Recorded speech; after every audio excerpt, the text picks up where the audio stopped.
Make sure you'll stay awake for the game tomorrow, too. Cheers.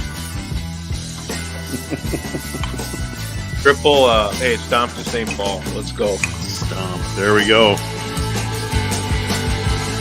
So how was the flights in and out of Penn State last weekend? Pretty good, actually. I was home by like I was home by like 10.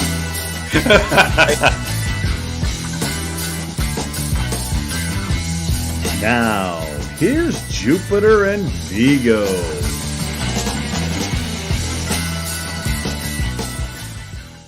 Good evening and welcome to the GPL podcast, episode number 252.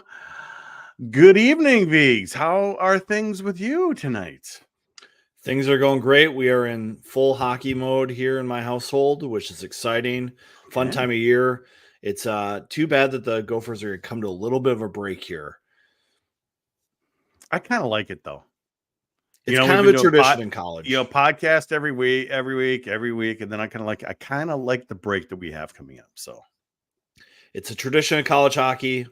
I think it's a little weird, but there'll be plenty of hockey for everyone to take. They don't really do it in the other. I mean, it makes the sport go even longer because it's the longest damn season ever. But I do think Bob is looking forward to a break.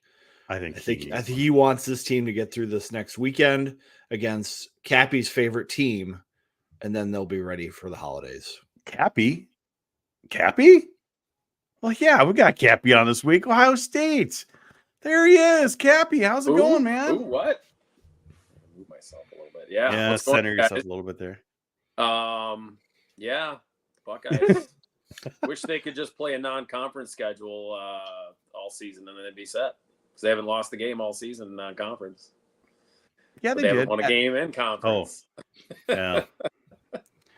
So it's kind of nice. This is kind of convenient because, usually we have you on kind of talk about Ohio State. It's your alma mater, of course.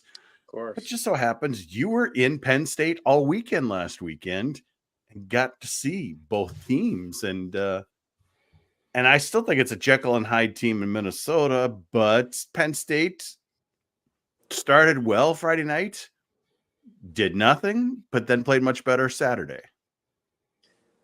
I mean, they looked unbeatable the first 15 minutes or so of that game. 12 shots to nothing. Yeah. I mean, there's a little, I thought Minnesota did have one shot. I got a good view of it. That Nevers shot in front of the net. Soulier got a blocker on it, but they didn't give him credit for it. Anyway. But no, they were dominating the game. And, most teams come in there and, Penn State is notorious for doing that early in a game, but it lasted a long time. And what you need, Justin Close kept them in the game, kept it a one-shot game, and literally, officially, that one shot was all Minnesota needed. And it just completely changed the game. Just switch views here so we get Cappy in the screen a little bit more. Vigs, that was a terrible beginning of Friday. I mean, just back to the Don and Bob coaching. You got to get past the first 10 minutes, and they certainly did not. Well, as we kind of talked about when we previewed the series, Minnesota needed to establish a ground game. So what that means is for them to get quick exits out of their zone, come through the neutral zone, get the puck deep, and put some sustained pressure on. And I think what happened in Minnesota is they'd get trapped in their zone a little bit. They'd come out into the neutral zone a little sloppy. They'd enter the blue line, and it'd be one and done. And then they're right back in the other end. Their shift starts out defending. They get tired. They're trying to get in the offensive zone. They can't quite really pull it together. And they were just under pressure shift after shift after shift. And they don't have guys to break it right now.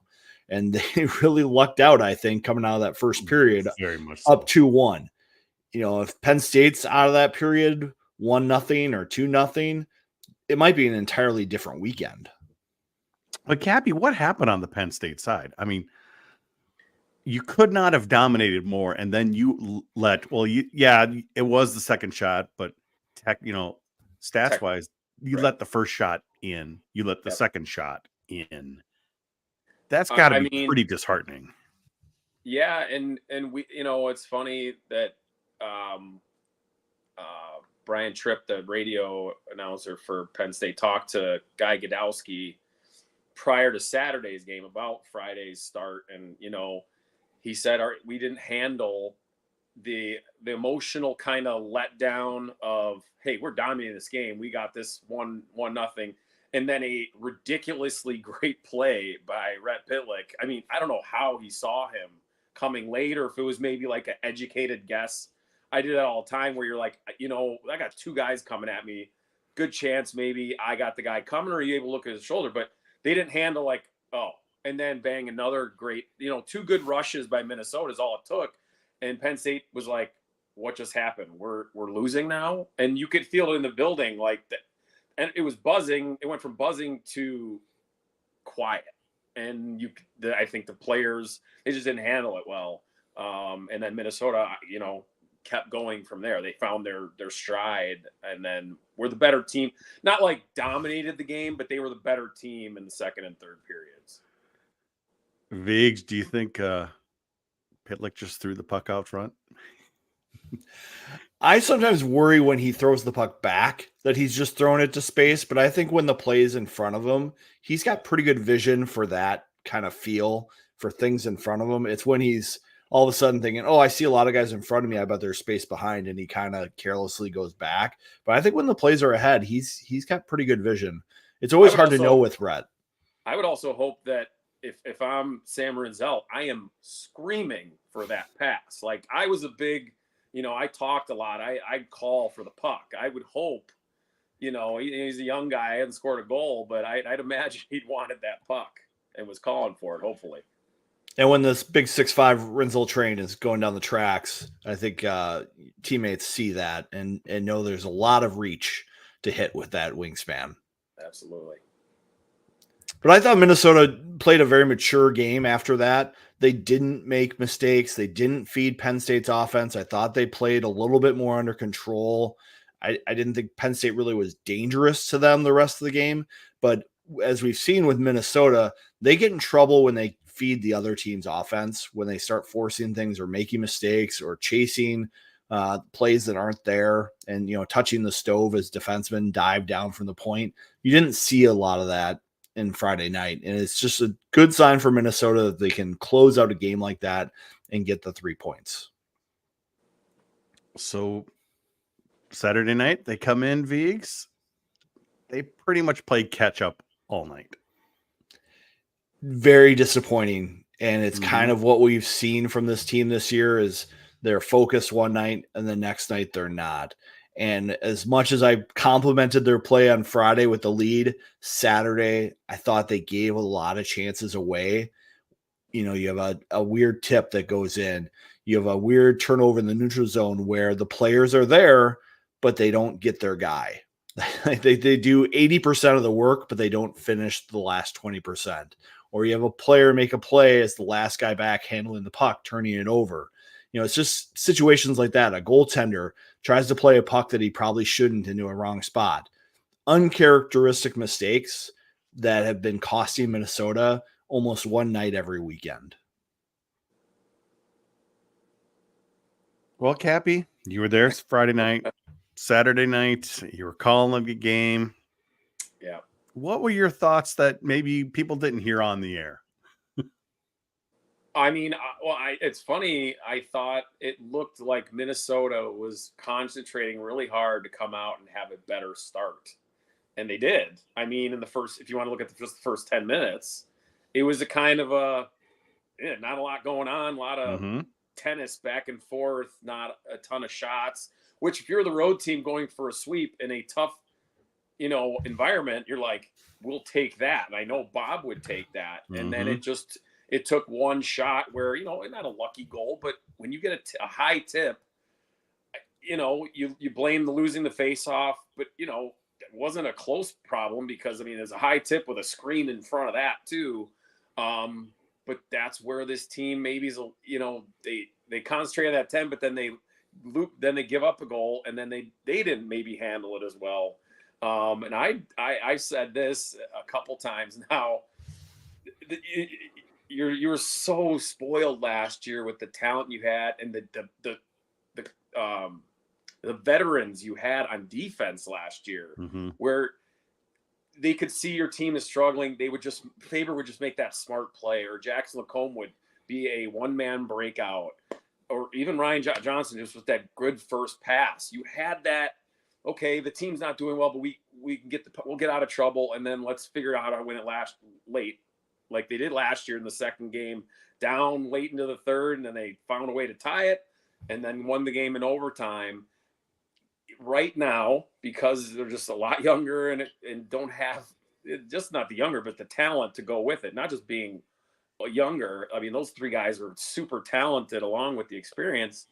You just don't have those guys right now in this time of the season where they can get away with playing not a good game and still win it or be right in it, as they weren't late in the game yesterday or last weekend. And Viggs, you mentioned that last week. You thought it was going to be a split because you thought that this team just doesn't quite have what they had last year to be able to come back in a game. And, they showed signs of coming back, but then they'd give up a goal. Whereas last year they could come back and not be giving up those goals and just hurting themselves. It's kind of exactly what you were talking about last week. Yeah, unfortunately, I prognosticated something that's going to frustrate Gopher fans, and that's just the growing pain of this team.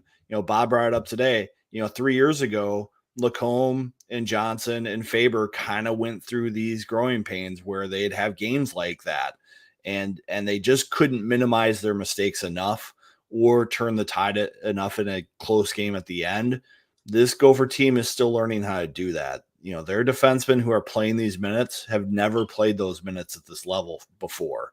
And so you have to kind of learn how to change the pace, because you can't play the same way every shift. You have to take advantage of the situations when they present themselves, because if you chase them every shift, you will get in trouble. You can't go all in on every hand of Texas Hold'em. You've got to know the cards that you're dealt. You got to read the board, and you got to say, is this a smart time to force a play, or is this a bad time? And it takes a lot of experience to get to that point. And right now you've got too many players thinking I can outplay my opponent regardless of what I have. And that's not going to be a winning strategy. So we had Pat Micheletti telling us, all this fall, just wait, they'll be okay. Is it starting to be pretty much crunch time for the Gophers there, Viggs? I think the break is going to be good for them just to kind of reset. I feel like we've had a couple Gopher players. I remember Jackson Lacombe going into Christmas of his sophomore year where he had a tough first half because he was trying to force plays, and he went home and he just figured it out. And he came back that second half refreshed and making better decisions out there. And I think some of these guys need to take that break and just kind of refocus. It's not a skill. It's not effort. It's not talent. It's decision-making and getting that experience. This team has a lot of growth ahead of it. And because of the way Bob plays his players, they're getting there. It's just not as consistent as all the fans would like it to be. And as you look at the USCHO polls, the nation is kind of forgetting about this team a little bit, forgetting how talented they are. Maybe this is a good formula for them coming in the second half. And just go ahead. Well, just to kind of reiterate, because there are a couple, if you look at, Luke Middlestat and Ryan Chesley, I think those are guys, they looked, okay, these two are going to go from 10 to 12 minute guys to 20 minute guys and be sophomore and just go right there. And, or maybe in their minds, they thought that. I go back to I had a really good freshman year that when I got to school, you're just trying to make the lineup. And then I had a really good freshman year. And then I remember the summer, and then going into your sophomore year now, I got all these expectations. I need to do this and this and this. I need to be better. And and you start thinking about that instead of just playing, just being a little bit better on basic stuff. And I remember my first half, my sophomore year was horrible. And I went home at Christmas and I had a great second half because the one thing you say about how long Christmas break, it's not like it's a 6-day break. It's roughly about, you probably go home for 10, but you probably have 3 weeks at least without a game. So it'll be good for this team. Some of those younger, not freshmen, like those sophomores that are expected to fans and everyone. I mean, they see the talent of those guys to be a little, better. And I think that's something that, why you say, is it crunch time? I don't think it is. I think you can wait and till, I don't know when, but after the break, see how it plays out the first month of the break, after break. It just tells us how critical those non-conference games will be in January, Viggs. Well, I think they're going to be critical because of where Robert Morris is in the pairwise and where CC is in the NCHC. Those are games you don't really want to lose because it can hurt you if you're going to be on the bubble. Now, I don't think Minnesota is a bubble team. I don't think they're in crunch time. I think they probably could get away with a loss or two. But I think if you have a loss there, number one seeds are probably out the window. It's going to be really hard to overcome that, I think, at the end of the year. If you look at the big pairwise, unless they go on just an amazing run in the Big Ten, but they're crucial if you want to be in that top 4 of the pairwise. I'm going to play devil's advocate with, because I vote on the USCHO, and I honestly think there's like a little bit of haterade going on with the Big Ten and what happened last year, what happened in the tournament. I think it's like scaring some people a little bit. I'm not saying the Big Ten is as good this year. I don't, it's still too hard to say, but I think there's a little East Coast bias going on with those. No, we got a few fresh teams that used to be great that are, hey, they're having great starts. No disrespect to Maine or UNH, but I always say this, but the USCHO vote means absolutely nothing. It's great for us. I love that we do it, but the pairwise is all that matters when it comes down to that NCAA tournament. Essentially, for the first 2 months of the season, it's kind of all we have to go off of. But after that, look, I love talking about it, but but after that, I don't even bother looking at it because it just matters zero. It's just an opinion. And pairwise is all that matters. It's great for chatter, and people are giving their opinions. But I mean, I haven't seen 60% of the teams play, and even on television, because we just don't have access to that much, video really, or it's hard to get it. So, we'll see. I think every year, I think Deegs is always seeing where they are. If they're a little lower in the pairwise and people panic, I'm like, you know what? They generally end up in the top 6. Generally. Well, and their schedule's insanely hard, which always helps. You look at the pairwise right now. North Dakota is number 1 in the pairwise. Minnesota's at 11. I thought Minnesota played North Dakota very, very strongly in the Forks. They were the better team in games, I thought, for most of about maybe 5 of the 6 periods. So if that's your measuring stick, Minnesota is going to be all right when they're on top of their game. They just have to get there. And I think sometimes after you win on Friday night, it's sometimes hard to get up for it on Saturday, at a 5 o'clock game. You know what? The Big Ten's pretty good. And Penn State is better, I think, than I thought, and a lot of people thought, because they've got like 3 freshmen that are doing some things that, you don't know. So when you look at their roster before the season, you're like, okay, they've got really good D. They've got a veteran goalie he's not the one actually playing well.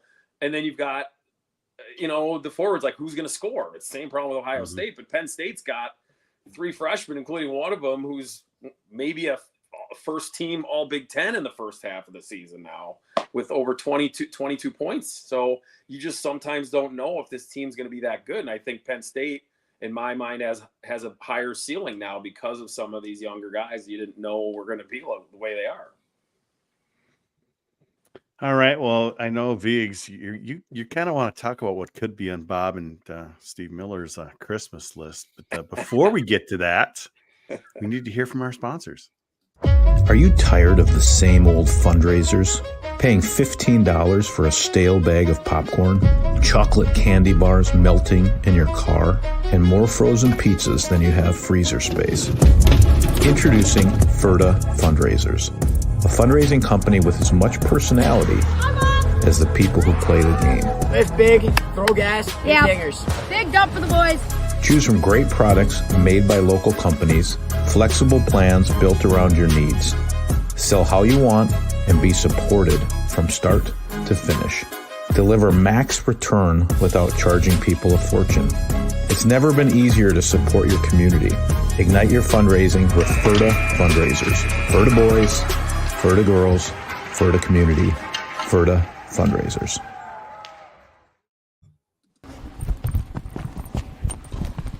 Hi, I'm Kevin.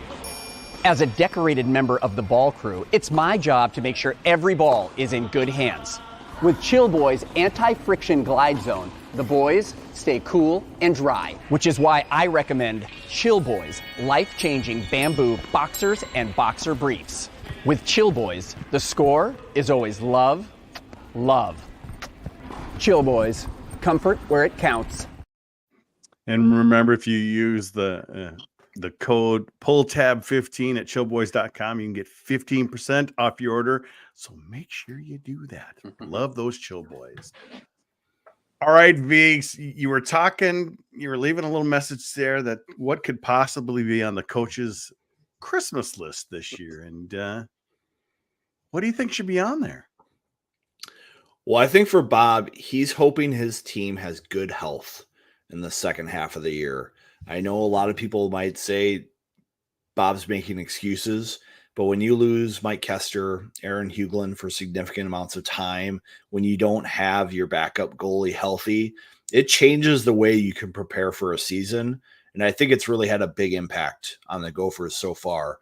Without Mike Kester in the lineup, Chesley was playing 26, 27 minutes a night and trying to do too much. And I think that is probably part of the reason why it's taken him a little while to find his stride, is because he was forced into those expectations right away. And then up front, missing Aaron Huglen for periods of time and having other injuries for forwards, it impacts the chemistry that Bob's trying to find. And so I think if this team is healthy in the second half, they're going to be able to grow a little bit quicker and find that chemistry that they need so badly. Cappy, let's bring in more of a Big Ten Christmas wish list. It looks like the Christmas wish list has already been fulfilled for the Wisconsin Badgers. They are definitely back like you would not believe. So that's kind of an obvious one. Hastings is getting he's getting everything early. Hanukkah, he's getting everything to him this year. Who else out there needs some Christmas gifts? I would say probably, and this kind of hurt. I mean, it hurts me to say, but Michigan, they got as many injuries, I think, now as anybody. I mean, I don't even know if they have 12 forwards. I think the whole Big Ten needs a Christmas gift of being healthy. Penn State was down to 11 forwards the game we did Notre Dame in November, and they had their extra defenseman dressed to be a 12 forward. Ohio State is still missing. They're dying for scoring. Joe Dunlap had 13 goals last year. He's out till after the break, so that didn't help them. So I just think all around the league, aside from Wisconsin, maybe ironically, who's had a nice first half, and Michigan State, I think, stayed away from injuries. But how about as healthy as we can get, so we can see where this conference is when everyone's kind of, nobody's ever going to be fully healthy. Minnesota was pretty lucky last year, to be honest. But that's luck. I mean, you can't control that kind of stuff. But yeah, I'd say get everyone as healthy as possible. Let's see some fun from the second half. Bobby Bauman saying we need a college hockey red zone with Cappy hosting. No. Pizzo hosting, and I'll sit there with him. There's no way I'm hosting that. Pizzo was back on Twitter for a little while. Now he's off it again. I'll ask him Friday when I see him what the hell's going on there, because I'll be with him on Friday. Because he was back for a month or two. Yeah, I was making the comments. All of a sudden, he just out of nowhere responded on a thing. Because obviously, we've been doing the fun stuff with him about everything's late. Blame Pizzo. He's been such a great sport about that. I think it's just the rest of Twitter and how people are just. I don't know, man. I'm sitting at the desk with him, and he's punching those keys. I'm like, what are you doing? Like. He used to do it Twitter a lot. Now I don't. I think he follows, and there's rumor that he maybe has he probably does have another account, but he came back as BTN. Yeah. Oh no, I remember that. Yeah. I don't know. I'm gonna ask him Friday. and then I'll maybe say something on air. I don't know. We'll see. Well, Viggs, we've had people saying that the old Air Force and Bemidji State coaches should get together in the Frozen Four and do a Peyton type cast, Peyton and Eli type cast, because people would love to see those two guys talk about the game. Sure. I got to sit with the Saratori during the Frozen Four in Tampa, and let me tell you, I was entertained. And I would watch that broadcast every year just to get the insights that they have from the styles that the teams are playing, the adjustments that the coaches are making, kind of assessing, big picture stuff of different conferences, different programs during breaks. It was just awesome. And I think that would be great for college hockey. There's got to be a market for it somewhere, right? Yeah. I don't know, because we where are we gonna put it? I'm fighting to get more games on the air just in general. True. I think we could do a BTN Plus stream, and we could get some special sponsors. I mean, Tom was just in town. I mean, ironically you say that, but I mean, and you've talked about it, Jupe, about what's gonna come down the road and you're adding all these teams in other sports. Talk about basketball and men's and women's basketball are going to have 4 more teams on each side. Like the amount more games are going to be needed on TV and whatnot. And you've seen it a couple times. I think Dan Kelly called a game on Big Ten Plus. I think it was a Wisconsin game. Can't remember, but it got produced as like a TV game, but it was on Big Ten Plus. And I see that kind of maybe happening. Like maybe they do a game of the week on Plus or something. I don't know. But there's so many sports now and so many teams in the Big Ten aside from our sport. It's I don't know fully where it's going to be in a couple of years. Streaming's the future because obviously volleyball too, and men's volleyball out on the West Coast is. You look at UCLA men's volleyball. Yeah. It's pretty darn big there. Yeah. And Viggs, we have been talking about it for a while. People just get used to it. There's going to be more streaming. It's coming. When you add more teams, it's just going to be the way of the world. I mean, it's pretty cheap too. Like there's been some deals where it's like $12.99 for the year or something crazy. I was like, that's all? I'm like, okay. Mm-hmm. And I think you can do it for specific sports too. You don't have to do Yep. That's what I do. Whole thing too. So that, that helps keep the cost down. Yeah, well, I do the hockey only package. So I get the WCHA women's and then the Big Ten men's all in one. And a couple of months ago, they had a code you could put in where they took 50% off if you're renewing. Yeah, I saw that. But I think I saw. Yeah, and then when mine had already renewed, so it's going to renew for that price, next fall. So I'm like, beautiful. You can't ask for more than that. Yeah. Viggs, it's just the future, Viggs. People just going to have to embrace. Sorry if I had to bring that up, and now we're going to talk. No, it's just fine. Well, I do think if the games go streaming, the schools really need to pay attention to the quality of the broadcast because Minnesota invests in making a good quality production at Mariucci. You hope that the other schools take that seriously and continue to put out a good quality product. I just saw our good friend Goon going back and forth with the DU Hockey blog about the production quality at Denver being pretty subpar. It looks like one of those high school games where it's the automatic camera with a student announcer who's not prepared. So you just hope that Big Ten, with all that Big Ten money, continues to have their schools put out a good product for this conference because it matters, I think, to families, to players, to recruits, to fans. Sure. Well, Minnesota's got a little different because generally all their games are at home or on TV. So you're picking up a TV feed on Big Ten Plus. But when you're going to watch them play, who was it? I mean, even at Michigan, I think was the first game. And look, I want students to get the opportunity to do this stuff. I didn't get to do it because it didn't exist yet. But also I couldn't have done it. I was playing. Like I couldn't have done hockey when, unless I was injured. But you don't want people making fun of it or turning it off because, some of it is just not very good. You mentioned though, like Michigan, I think that's what they did this year. They're trying to make it better. They're trying to get some students in there. It wasn't as good, but before they essentially were bringing, they were punching they were in listening to the the radio, radio. feed, Al Randall and Fred, if Fred wasn't doing a Big Ten. Yeah, and Fred Fletch. And it's like, those guys have been doing it forever. Doesn't matter if it's TV or not. They've been doing broadcasting forever. It's going to be a much better polished broadcast. Sure. But it's I saw people are either, complaining though. so much. I'm like, just give them some time. You gotta learn. Well, it's not. But you also got to put more money into it, right, Figs? Well, it's not so much just the broadcast. It's the production, like using the cameras, having replays. A lot of them, it's just one camera, and there they go, and you don't get a replay, or you might get a replay, or you know what I mean. It's just if people are going to pay extra money, I think they're going to want to see a good product. So if you're pushing it that way, then you gotta. If people are going to spend their money. That means you're making money. You gotta, raise the level of the product. You got to have someone in charge teaching the students how to do it. Like St. Cloud does a pretty good job, and they have a lot of students who work on the broadcast, but they also have faculty that are helping them, and they have pros who are mentoring these people coming up. We've often talked about how, alumni would like to get interested in broadcasting. Maybe they work with a student. Eric Shearhorn was going to do a BTN Plus game, I think, a couple of years ago.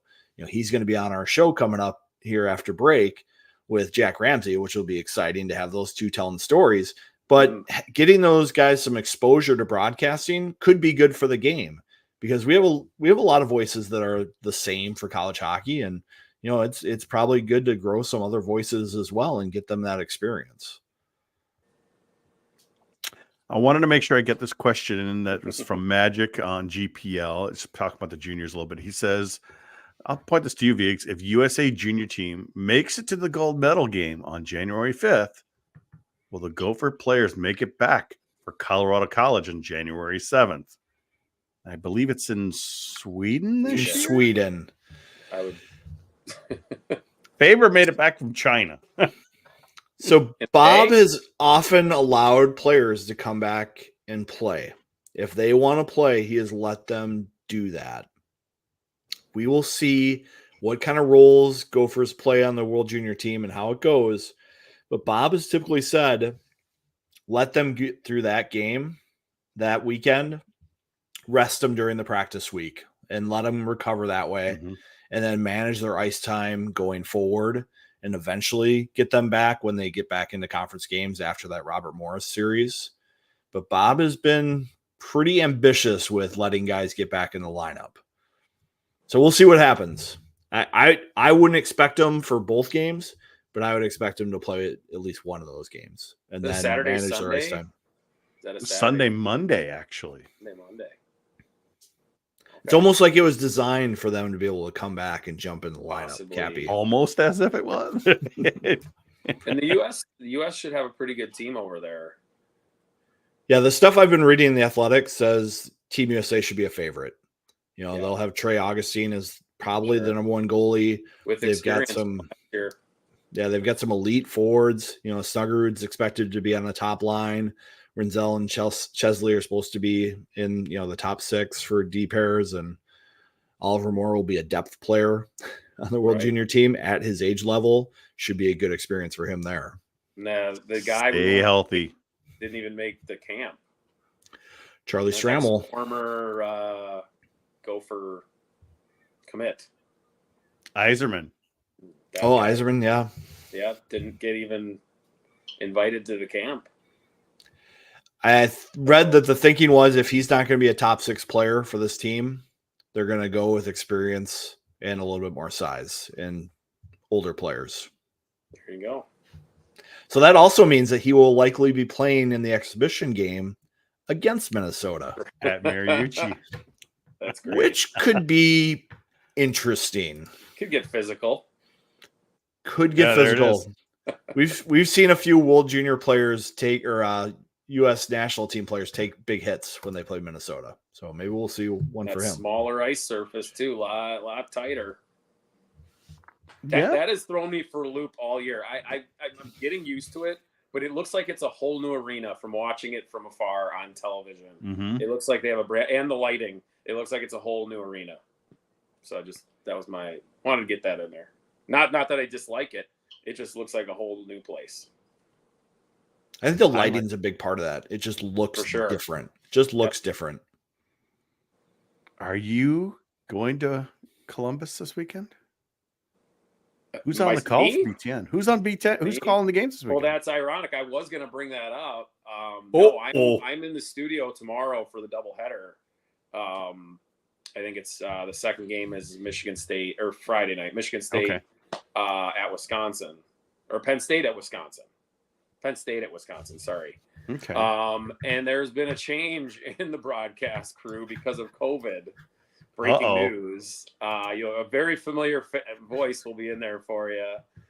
Fred Plesh came down with COVID yesterday or today, and now it will be Mr. Pat M. will be there calling both games with Ben Holden. Wow. Micheletti, huh? Yep. Early birthday present for him. He was going after. I don't know if that's too. Is that no? Luckily, it's an earlier game for him because the first one is. The second game is late, 8:00 local. Oh, every week now he's like, your guys' podcast starts at 9:30. I've got to go to bed. I can't do it. I got to go to bed. That's gonna be late for Pat. Saturday night, 8:00 local time, I believe. Wow. So that just happened literally today. That's how it goes. Ben actually texted me first. He's like, "Are you gonna get it?" I'm like, "I don't know. I'm supposed to be in the studio on Friday, so I doubt they'll switch a whole bunch of stuff around." No, the studio's not so bad though, is it? You just kind of sit I back and relax.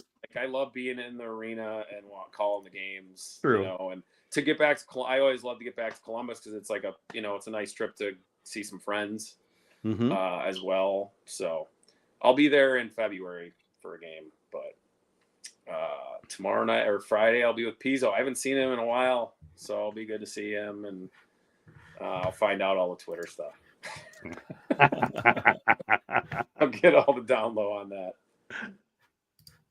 All right. Well, Vigs, one thing we need to talk about, a couple of other of our sponsors here, and I'm going to talk about Unreal here, Vigs. Yeah, let's bring some things up here. I love their stuff, Vigs. I mean, it's great stuff. Well, it's a local company. White Bear Lake guy, Michael Lee Jordan, started it, wanted to make his own apparel company, wanted to leave a legacy here, and he's doing it. We talked about his studio rink that he's helped put together in Mankato, and we're watching some of these drops that he's doing for the Vikings, for the Wild. Just really cool stuff. I think you should sign up for their text messages, look for their deals, use pull tab 15 if you get 50% off your order. And remember, it's unreal.co, not a com. I didn't know about the text message thing. I'll have to check that out. I haven't. Yeah, when they do their exclusive drops, like their Viking stuff and their Wild stuff, okay, they send out a text message and you get a link to buy it right away because they make limited stuff. So not everyone's going to be wearing it. That's a great tip. That's a great tip. And of course, we'll talk about tips. I love my Duke Cannon Vigs. Had it on all weekend last weekend. I don't wear it every day because I like to smell good on certain days. Not every day. Not at work. I'm not going to look. I'm working from home. I don't need it. But yeah, you've been talking more about some of the other stuff, some of their soaps as well. Yeah, I like that News Anchor Thick Hair. It's got that good naval diplomacy scent to it, helping make your hair a weapon. You can find it. It's a local product again, so you'll find it at Target, your local hardware stores, or dukecan.com. And that's styling putty. Do the Mr. Miyagi. Put a little structure in your hair. Well, of course, we appreciate Unreal and Duke Cannon for being sponsors of the GPL podcast. All right, let's see. Press a couple buttons and bring Cappy back here. I'll get you guys some commercials on Real TV. Get you going. No, it's been good. I like this pull tab family we're part of. They like the local products, and I like to support local. You have it's been product fun in your hair right now because it looks pretty good. I do. I got a little structure to it. I had to coach a hockey game tonight, so I had to make sure the hair was looking good on the bench. Kind of an old Don Donnie Lucia a little bit. Ooh. Yeah, it looks very Not long professional. enough in the back, Goal. though. I'm working on it. Not enough party in the back. It's early in the year. Early in the year. Well, we talk about, some of the BTN Plus things. They got to up their game and some of their broadcasts. We've upped our game over the last couple of years with the software and, being able to show videos and doing all this stuff. And obviously with our sponsors, with some of our stuff here. So if we can up our game, Vigs, a school like Michigan could up their game. They can. They've got a fair amount of money there as long as they're not doing buyouts and lawsuits and payouts. But I want to know, Cappy, is Ohio State going to up their game? Winless in the Big Ten this season so far. And we asked Bob about that, and I think he kind of hoped they would have pulled one out against Wisconsin. So they didn't come into this final Big Ten series in the first half looking for their first win. Yeah. What's going on in Columbus? I thought this before the season. I just a little bit like, where are they going to get scoring from besides a couple guys?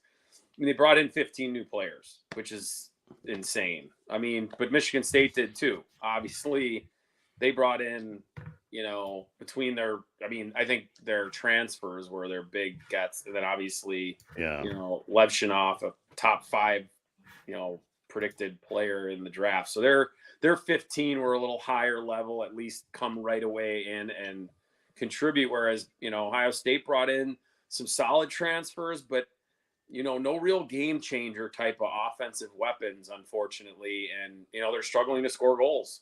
And I think when you start doing that, it can become a mental thing and you put pressure on yourself. And then I think the guys that they have back, Burnside and Halliday, they put a lot of pressure on themselves. I can imagine they probably thought like me, I'm looking at we got to be up here if we're going to compete. And then they're trying too hard. And then they're getting number 1 defenseman against them every time out. And you've seen some frustration there. I was at a game at Notre Dame and Halliday took a 10-minute misconduct late in the second period. He did not see the ice in the third period, which I respected Coach Rawlick for doing that in a game when they were down 2-1 or something, or 3-1. And, he had to set a point with his top producer. And, I just think they're just short there. And, their goaltending from Turnus has been solid, but he's not going to maybe steal you a game too often. Like he needs goals. He needs 2 or 3 goals at least.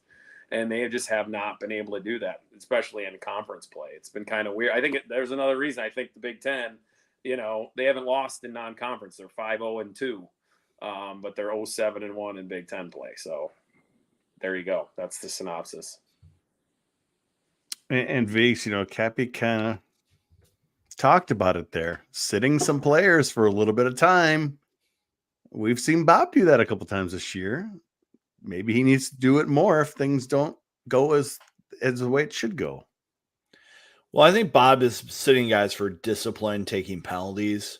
That's something we've seen. Cappy is, Pitlick takes a bad penalty. He sits for a shift and then he goes out with the 4th line. Or Brodzinski takes a bad penalty. He sits the shift, goes out with the 4th line. The thing is when those guys have been getting sat, they come out the next shift and they score anyway. Part of it is they're getting to play shifts with Jimmy Clark, who's been a real surprise this year, how fast he's come along. I know we interviewed him last week at availability, and there are a lot of features that went out. He wouldn't be on this team if Logan Cooley decided to come back. But because Cooley left when he did, Clark was the guy, and he is fit right in. And so I think whoever plays with Clark gets a little boost to their game. And I wonder how long Bob is going to be patient with some of his lines. I know he's moving Snuggerud around this weekend, maybe with Rhett Pitlick and Oliver Moore. We'll see if that sticks together because that could be fun to watch. But Jimmy Clark is kind of that secret sauce that can be added to any line and make it work. Yeah, it's been great watching him. I mean, he made that great pass. It looked so bleak for the Gophers, down 3-0, a 5-minute PK, and then he gets a rush, and you watch, Pitlick just get on his horse. It was fun to watch that. I don't know if you could see it on screen as much, but I was watching him from where we were, and you could just see him get up from like the blue line, the defensive blue line in, and just a great pass from Clark. And I talked to Coach Miller and that Saturday morning. He loves how like he says he's a lot like Justin Close in terms of his demeanor is so chill.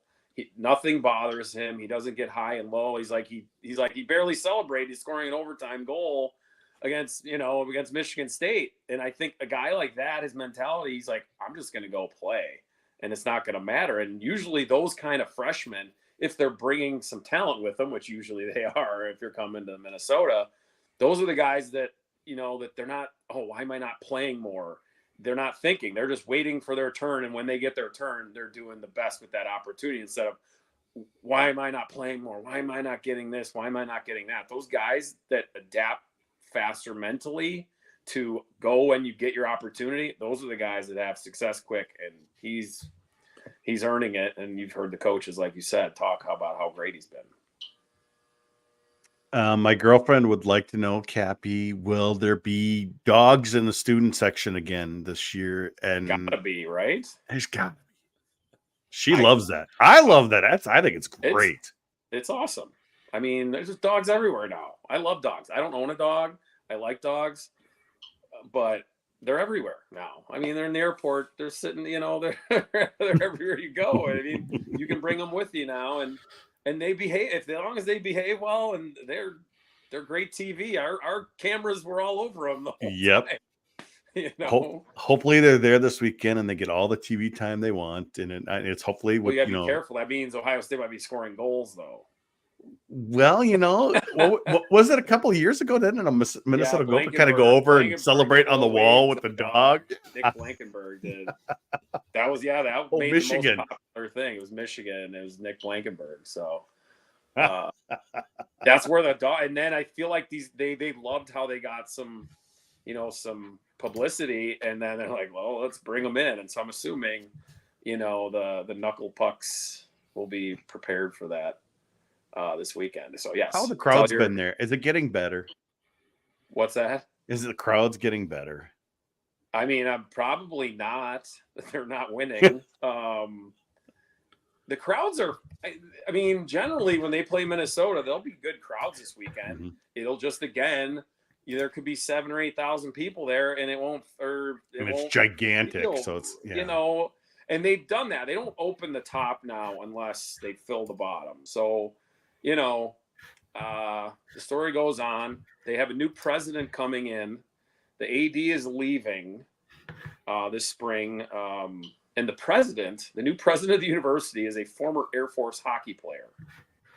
So So I did talk to Coach Rollick in Notre Dame, and he didn't say anything about other than he's talked to him and he hopes to have more conversations. But I mean, you can't ask for anything better than that to at least get a better shot at, being the next team to get a new, plus with the women, like, come on. Look who's number one in the women's poll. Yeah. National champion, national runner up last year. I mean, if they got like a 5,000, something similar to Pagula, I mean, the rest of the league almost doesn't want to see that, because that's more recruiting. Makes it a raucous atmosphere. Yeah. I mean, so, it's been talked about for a long, long time. And, hopefully with these changes, the president, I don't know if he's going to hire the athletic director at Ohio State, but he's going to have a say. But he's also, obviously, the president's going to have a say in what is built, how money is spent, and yada yada yada. So it's at least hope there. You don't see too many presidents come into Ohio State that has a hockey background. So I'm hopeful. Fingers crossed. Twice. It's good for the league if they have that. Yeah, check twice what you're looking for in your schematics and your design, and just cut that one check and get that hockey rink done right. Because this is not something you want to build two rinks. Years, whatever. I mean, I don't, whatever gets it done. The one they talked about is building like a 2,000 seat arena for the women that will be the men's practice arena. I'm like, what are we doing? No, I mean, and it never happened. I think it was just something that, they did to kind of quiet the crowd for a minute. Well, what they did at the Regents meeting for Ohio State is they approved the design phase. Right. They didn't approve any of the building. And that initial design that they asked for was that 2,000 seat. But when I asked Steve Rollock about it, he's like, it's a design. There are many outcomes that could happen. I think, like I said, I think it's just a show. It's not, that won't happen. I don't think. It would be a waste of time and money to do that. I think. Why not? I don't, I feel like the Minnesota Wild lost an opportunity when they built their TRIA practice rink. They could have built like a 4,000 or 5,000 seat rink. And then if you host the World Junior, you've got the TRIA rink and you've got Excel.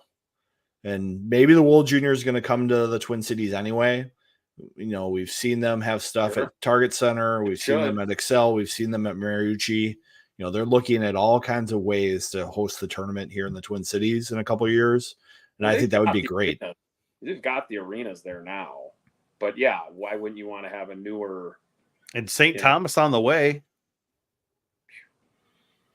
So I know Chicago's doing it again. They just bought more land next to their 2 practice rinks. They're building 2 more, and they're going to put stands in one of them finally. Like, okay, that makes sense. But yeah, not everyone, money's a thing, and it's not always people want to expend that extra $5 million or whatever that number is. It's easy for us to talk about when it's not our money, but All right, Viggs, into the games this weekend. Oh boy. Yeah, I know. I think it's a must sweep. They really need to do that. But what does Bob need to convey to this team that you need to play 2 nights? And this is critical in our success because it really is. I think it is. You're closing out that kind of first half of the season, how you feel about it. And you want to close out feeling good with a sweep. What do they need to do? I think the message from the staff has to be intense and critical all weekend long to maintain the focus for 2 nights. I think when they have that Good Friday night, the message that I perceive is like, things are going great, guys. We're making progress. We're going up. It's not a straight line, but we're making progress. We're going to be all right. I feel like this is one of those weekends where even if they would have like a 4-1 win, the film on Saturday has to be like, hey, here are things we still need to clean up. That's not good enough. What we're going to get from Ohio State because they need points too. It's not going to be an easy game. I feel like that focus in practice has been picked up this week from what I can tell. Everyone's intense. They're working on lots of battle situations. They're working on lots of face-off situations. They're working on their entries, hard plays. And that's the message I think the coaching staff is trying to get through the team right now is, hey, 2 games, let's finish the first half with a bang. All right, Cappy. So was that prediction? Or was that just about the game? Well, not the prediction. We'll hold the prediction, but okay. That's what they need to do to be successful, according to Viggs. That's the message they're getting. I got okay. You. Okay. Cappy.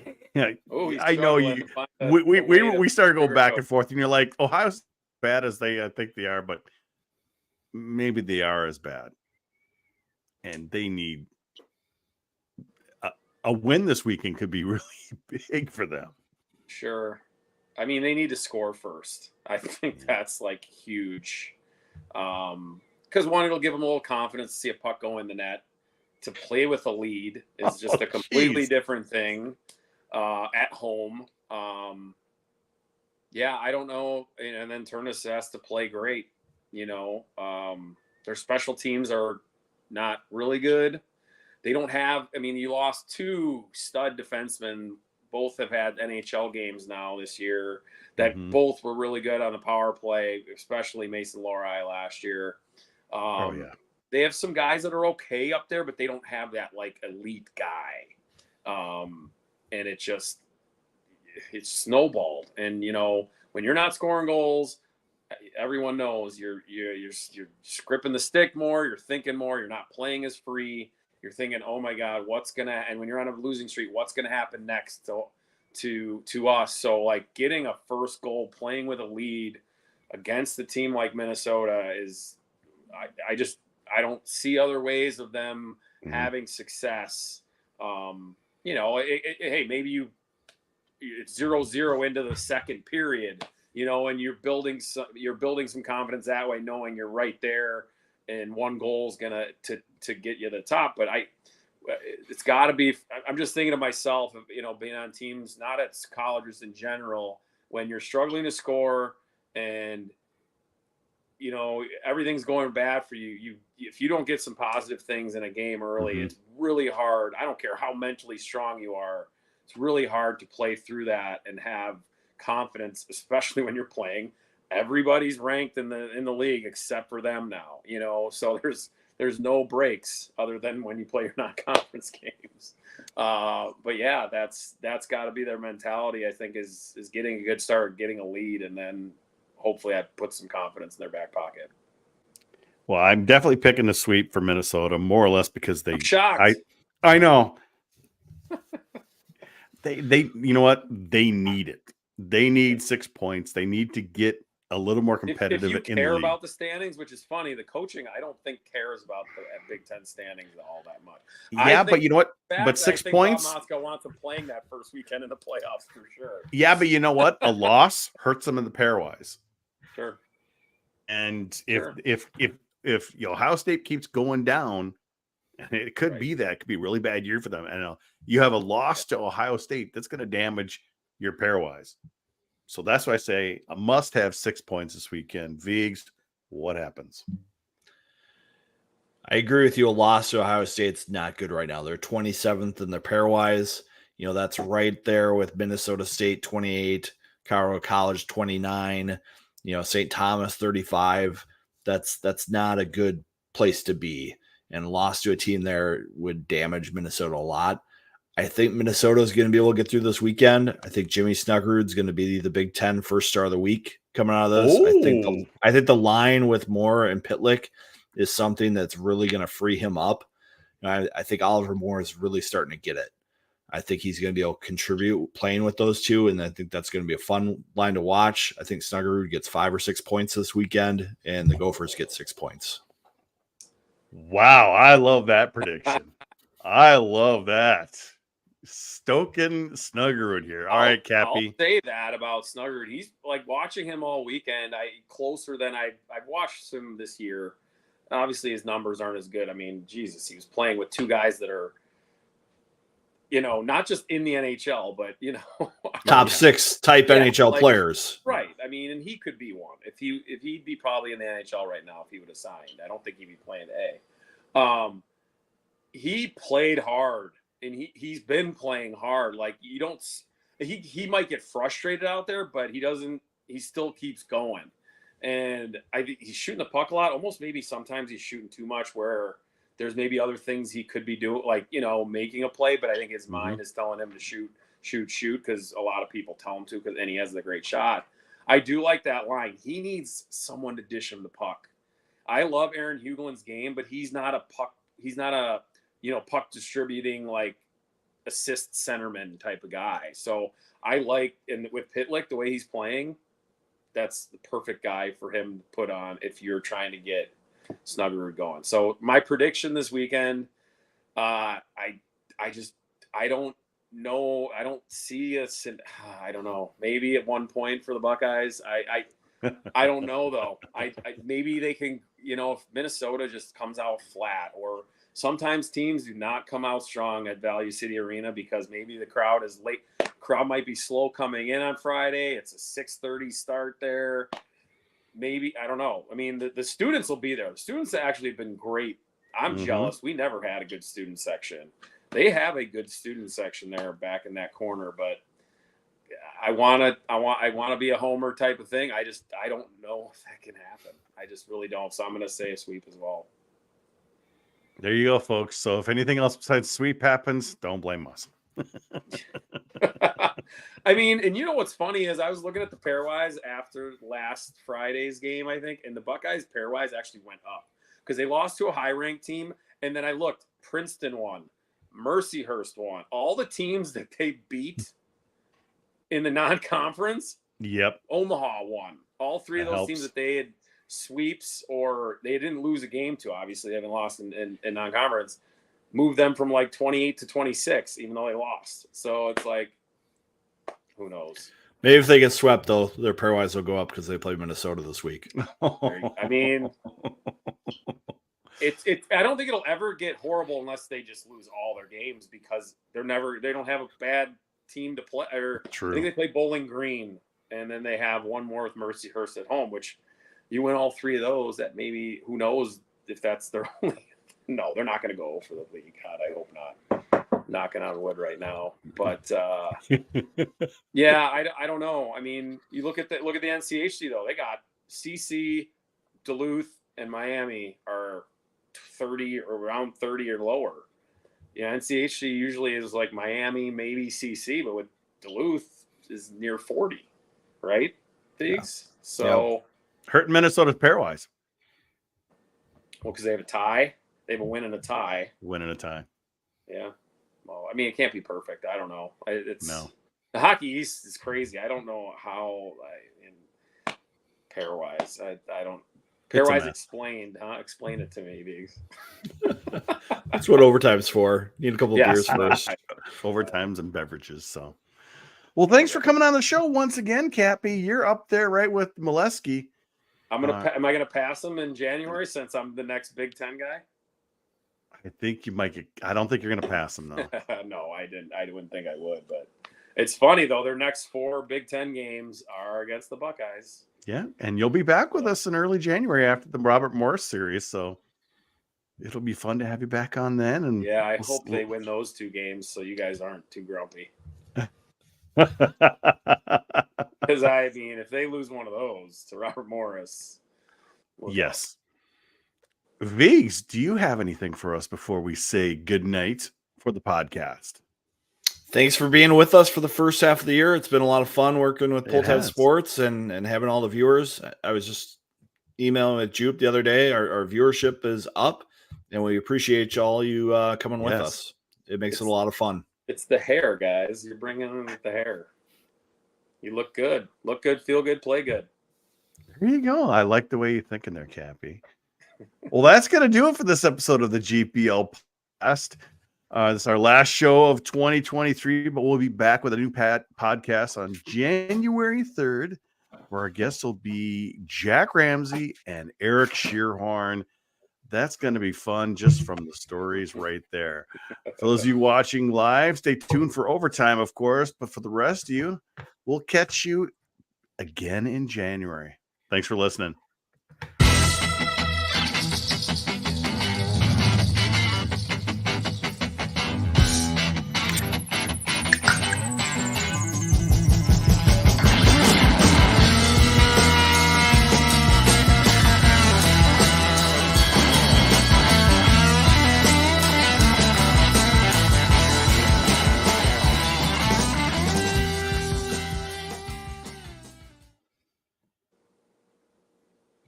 All right, We'll what you change got up this there? week. Oh, We'll change up a little lighter thing. So this is called Sunken City. It's from Insight Brewing, near to my house, and this is a saison. It's made with Sauvignon Blanc grapes. wow. So delicious. Little wine in your beer. Is it Yeah, like a little wine in your beer. No, it's a beer, but it's made with grapes. Is that why you have like a pseudo wine glass going? Mm-hmm. Like it's like Oh, it's very like fancy. if it was like a wine glass and a beer glass got together. Yeah, that's right. So very I enjoyable. like it. Thanks to Insight for giving me this one. Appreciate it. Nice. What are you drinking? I need some water. That's We've been fine. hitting we hit the booze the last 2 weeks for me. I can't do it again. Or can I? Hey, your studio is looking sharp. So is that You like the TV over to your left, over your left shoulder? Yeah, I got the TV going over there. Okay. 65-inch OLED. Love it. Nice. Let me see if I can get that. And then that couch is behind you. That's kind of just your setup for the Correct. games? Yeah. So yeah, there's the TV. Nice. Here's a server area here, so it's like this is almost where a closet used to be. And then yeah, I've got a couch back there. One of those couches you kind of just put together. So sure. And of course, I've got the lighting up here too. Going a little more Christmas, green and red tonight. Okay, a little more Christmas for the holidays. So you can have a little movie theater style action. It is. Yeah, I do have. I got the speakers in wall here, and then surround in the ceiling up here. And there's my studio lighting for me. I have similar lighting on my ceiling. And of course we got there's Mr. Faber. I love that photo. Got it printed up. So is that from last year? Is actually from last season. Yeah, when they played Mankato here. Okay. Are you going to go to see Die Hard? You saw that? I think I might. Yeah. I might have to do that Friday night. There's like a 9:30 show. I'm like, game will be long over by then because it's an early game. Right. And then someone's like, it's not a Christmas night. I'm like, shut up, just leave me alone. Let me have my thing. Come on. It's a good movie that we'll go see in the theater though. Like that's one you want to have. Yeah. The theater experience. Kinda. Yeah. So I might just if I go by myself, I don't care. I'm not an age where I just go to movies all the time by myself. I love it. It's the best way to go because you don't have to worry about other people and their schedules, all that stuff. You just go. Yes. And not that many people go to the movies anymore, sadly, or not as many, or have come back, whatever. Because people like your basement or whatever, that's a movie theater or can it be. is. And, yeah, so like I said, I do this at home for $20 or $15 or whatever.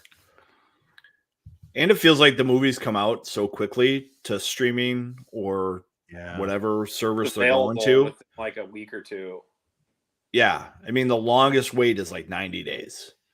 It's like, is there even that anymore? Well, I think the big movies. I think the big ones still have it. Pay for it, I think, though. You can see them after a week or two, but you got to pay like $15 or $18, I think.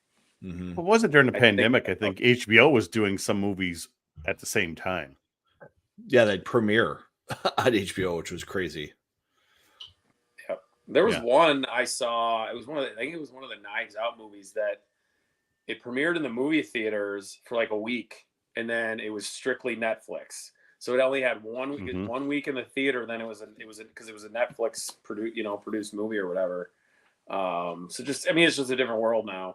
Post it is. pandemic, it's the movie thing is different. I saw The Hunger Games this week. That was pretty good. Oh, you got that new one? Yeah, it's like it's like a prequel or something like that, isn't 60, it? It's essentially like it's from the 10th Hunger Game, like the 10th.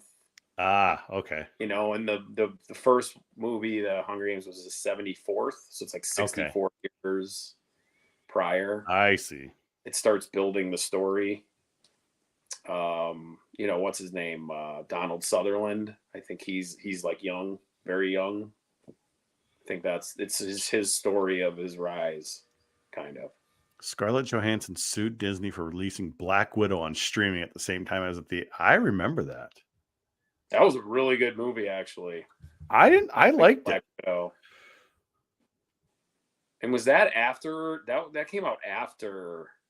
It came out after character had died. Well, it ended, right? Like it was like how she became Black Widow, right, or whatever. It kind of does something past, but it's like after. It's asking after Civil War or something like before those other ones. So it was the movie came out after, but it was pre-Endgame in terms of story. Pre the last two big ones. Because the storyline post Endgame I'm not the big fan of. I like Loki. Loki has been good. But where is that in the timeline? It's part of the timeline, but just the storytelling and the character development. Yeah, I like really good with those. That Jonathan, the bad guy, is pretty good. Yeah. I don't know. The dimensions and the time warps and all that. It's getting my brain. I can't do it anymore. I did not do enough show prep on Marvel movies for tonight. Obviously. Sorry. Cappy, any No, I did big- like Loki. No, Loki. any NCAA Big Ten rumors you're hearing about potential rules changes or other incoming schools like someone's gonna start another Big Ten program. I You mean, know, tell you the Viggs one and I that- got a little heads up from Eric Martinson, who's kind of one of the assistant athletic directors in North Dakota. He's like part of the rules committee, one of the main guys. He says there's definitely things they're looking at, but are you hearing anything, or maybe something you'd like to see changed? Are you asking me or Viggs? Yeah, I'm asking you. Oh, me? Yeah. Um, What would you like to see changed? I don't know. I don't know. Do you need if a primer of what we heard it might get changed? Yeah, And then go. give you some time to think? You go ahead. Yeah. Because the high sticking in the NHL, it's the shoulder of the player. In college, it's the crossbar. And so Eric wants to make the rule the NHL rule. So like we had a goal this year where Jackson Nelson tipped a shot about at his shoulders. And because he's like 6'8" in skates, it was obviously over the crossbar. So it got waved off. And he's just like, why not just match the NHL rule on that? So that's one he's looking to get changed in this offseason. I know other coaches are upset about the challenges at the ends of games, and they want the NHL rule where if you challenge and you don't have the right call, it's not a timeout loss, it's a penalty. Because there's just so many coaches right now making challenges on 10% possible overturn calls, and it just slows the game down. Well, maybe Bemidji could have done it against North Dakota, though. We had a 20-minute challenge. They lost the game. There was a challenge one way, and then Guy Godowski challenged for the hit after, and it was no way it was going to be. And I'm like, it was a Notre Dame game. And I'm like, this is not a penalty because his own guy hit his guy. And I'm like, what are we doing here? And it was like a 20-minute review. I'm like, and now your timeout's gone. You know, I mean, the biggest one I had a problem with was the 5-minute major thing. And I thought I still don't understand. I think we were messaging about it, the game where Michigan State got one and then Snuggerud got one right after. And both were reviewed. And I almost thought both should have been 5s, but not a game rejection. Michigan State's maybe because the guy did kind of follow through, but Jimmy Snuggerud's was pretty weak. Because the Michigan State guy, give him 5, it evens it up. Yeah, you know, but to kick him out, no way. That should have been an ejection. When the player's already up against the glass and you hit him from behind and he's off balance, it's not a dangerous play. It's still checking from behind, but it's not the dangerous play where you're hitting someone 3 feet from the boards and they could go in. There is a difference, and that's why the rule is there now, where it's not an automatic DQ. It just that I just was like, what are we doing here? Yeah. Just because the other one was, I mean, Jimmy Snuggerud, I believe he saw the guy, he almost then looked away and then went into him and then went on his way. It was just it was a weak. Well, I mean, okay, you want to give the 5, fully agree, but to disqualify him, no, nope. The rule was basically written so you wouldn't DQ guys like that. Exactly. Like it gave you some leeway when it's a malicious hit, yes, but come on, or reckless. So I don't know. That was the big one for me before. The one thing about the high stick thing is, are there going to be the proper cameras and NHL's got all the technology. Are we going to have that to make? I mean, you're talking Jackson Nelson. Then you got a guy like, I don't know, name a guy who's 5'8" in the league. Well, I don't know. The crossbar is just safe. But I think it's easier because a lot of times they're looking at the player. They see where the stick is, and, the goal's somewhere over here. So they can't really judge if it's 4 feet off the ice. I think that's the thing. It's easier to judge someone's shoulder than it is the crossbar, unless the play is right around the net. It's hard to judge a player out in the middle of the ice comparing it to the crossbar. Unless you put something on their jersey where this is the 4-foot mark, well, that's which on Jackson would be at the bottom of the M. Yeah, I don't, and that's fine. If whatever's the easiest to get a call right, I don't know what's going to change a game that much if a guy's able to get one that's 5 feet instead of 4 feet because Jackson Nelson's big man. I mean, he looks, when you see him in person and close enough, man, he was big dude out there.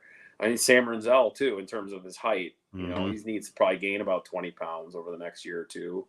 Yeah, I don't know. I can't think of anything off the top of my head. They put the extra camera in so you could see the blue line for the offside thing. I can't think of another rule. And then as if I want to add the other question I love is about the adding another team. I mean, there's schools that would be an immediate success that have arenas right now built. Nebraska has one. You know, they could be in that volleyball arena, whatever. It was made with hockey ready. It's a big arena, but Nebraska would get 10,000 people a game easily. They love hockey out there. And then they follow they're very loyal to their sports. They would do very well. And then Iowa's got a brand new arena too.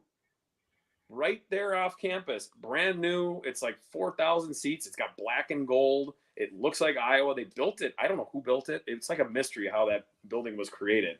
But it's a brand new arena. And the arena is the biggest part. Obviously, Title IX. And it's still going to cost money. But another school where you would get a great following. Iowa and Nebraska follow their sports. And you start having success too. You know, I know the Nebraska one is partially there's some kind of unwritten deal with UNO, but that needs to end because I think it would hurt. It would help Omaha. It would build a rivalry there. The gentleman's agreement's gone in college hockey, so let's just like add programs wherever we can. I just think the Title IX's a bad excuse because you can just add a women's program at the same time. Yeah, you know the WCHA would gladly take another team. I think. Yeah, and if you start, hey, we get the whole Michigan State thing, you know, they don't have women's hockey, but you could be talking about having a Big Ten conference at some point, you know, but that's a whole, I thought it was kind of cool. I think it was Mike Commissar brought it up and kind of challenged Michigan as an alum, as a guy that played in the NHL about why does Michigan and Michigan State not have, you know, women's hockey? And, well, anyway, that's a whole nother thing, but those two right now, or Lake Superior, or Tech, or Northern, right. Zero or Michigan Western. Schools. Right, that's crazy. It's crazy to me. Mind-boggling. Because how many young girls now in Michigan are playing hockey, and how many more would if they were going to watch games at Munn or Yost?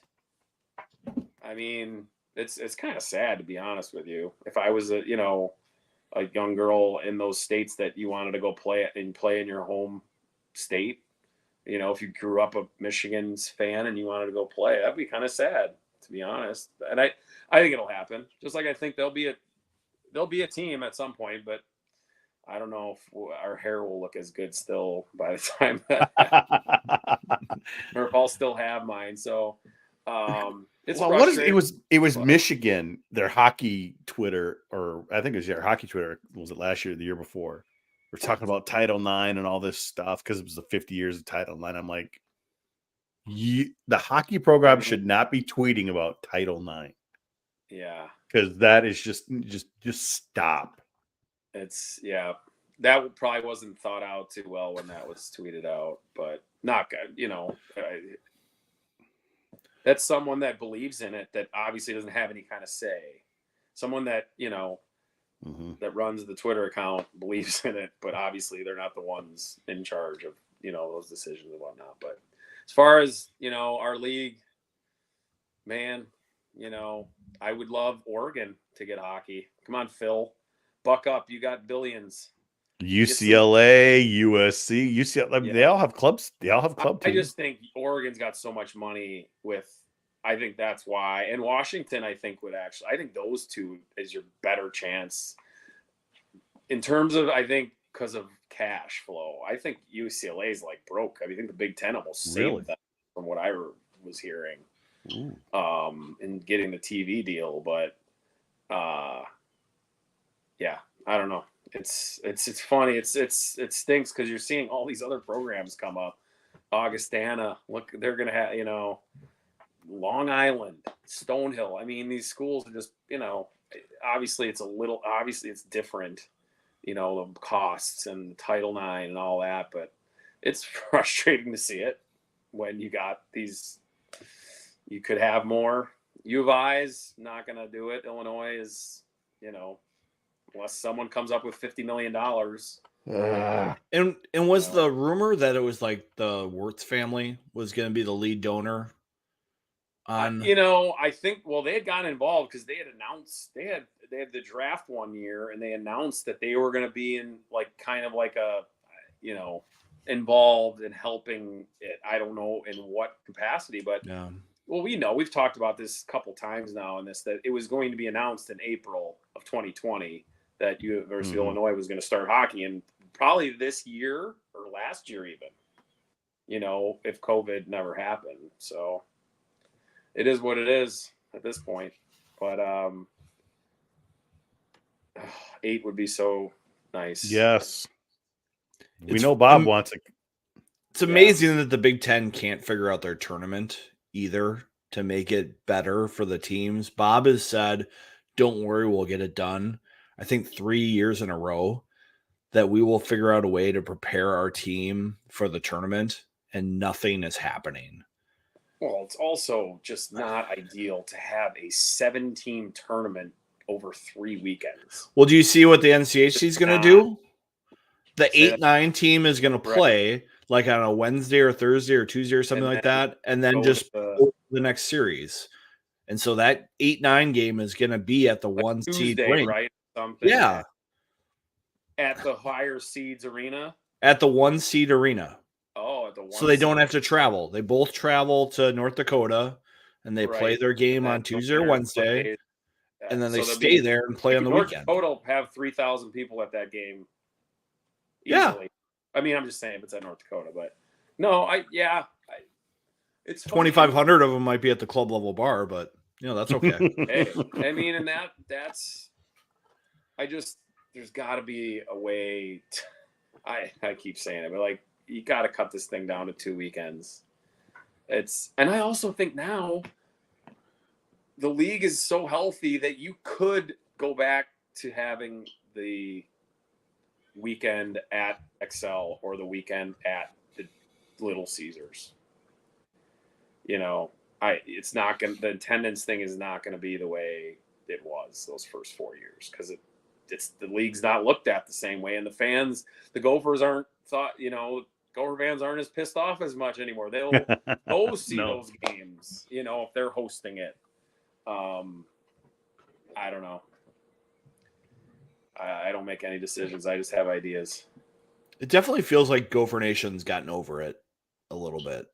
I don't see as much vitriol out there about the Big Ten anymore. And maybe those people have just moved on. But I just don't feel it like I used to. Well, and then young people, if you're 17 years old right now, you were 6 when the Big Ten started. So you don't even really have a memory of what it was before that. Mm-hmm. If you're a 17-year-old kid, if you're even 22, you were 9 or 10, this is the 11th year. So it's obviously the older people that were, hey, this WCHA was great, obviously. But I think, and how good the league is now, and it's funny in Michigan, they're going to be there. If they get their team healthy, they're going to be, I think you guys in Michigan and Minnesota are going to be right there at the end. Maybe not in the Big Ten standings, because I think that Wisconsin and Michigan State are, not that they're better, but they're not going to fall off. I don't see a 4-game slump coming from one of those teams. Who knows, but I don't think Minnesota or Michigan will probably win the league this year in the regular season, but so what? It almost feels like Bob doesn't want to. Oh, I see. I mean, I said that. I think for sure he doesn't want to.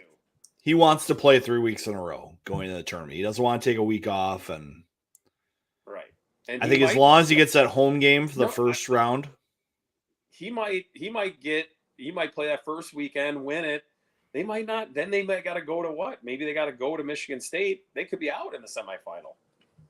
They could be going to Wisconsin in the semifinal.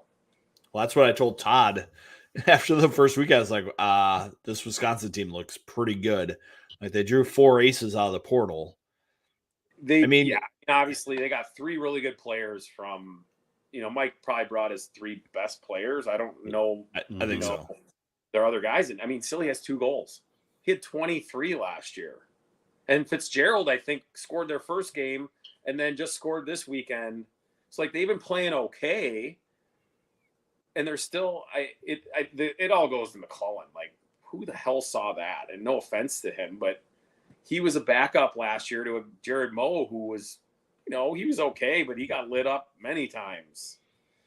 So him and Ned has just been like, holy shit, who would have saw that coming?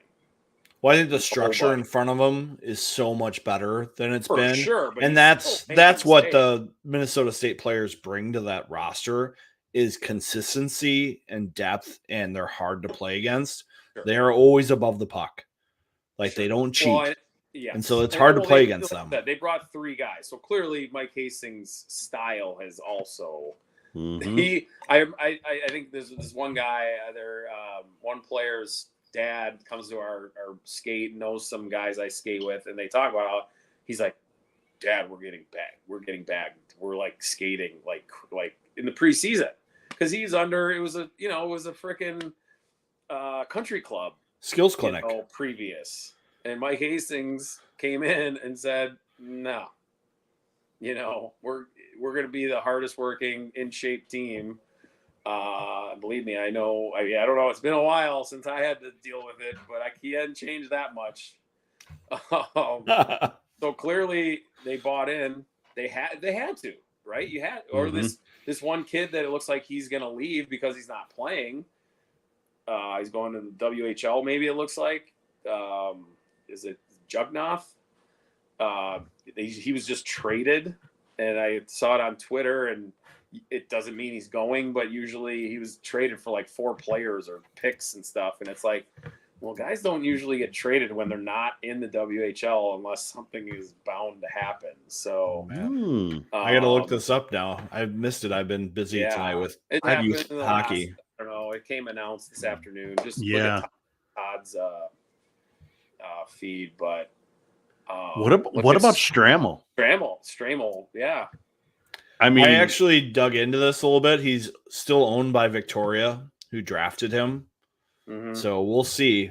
I don't know if he's unhappy there, but when you're a first-round pick and it's not going well, playing against your own age group can be pretty helpful.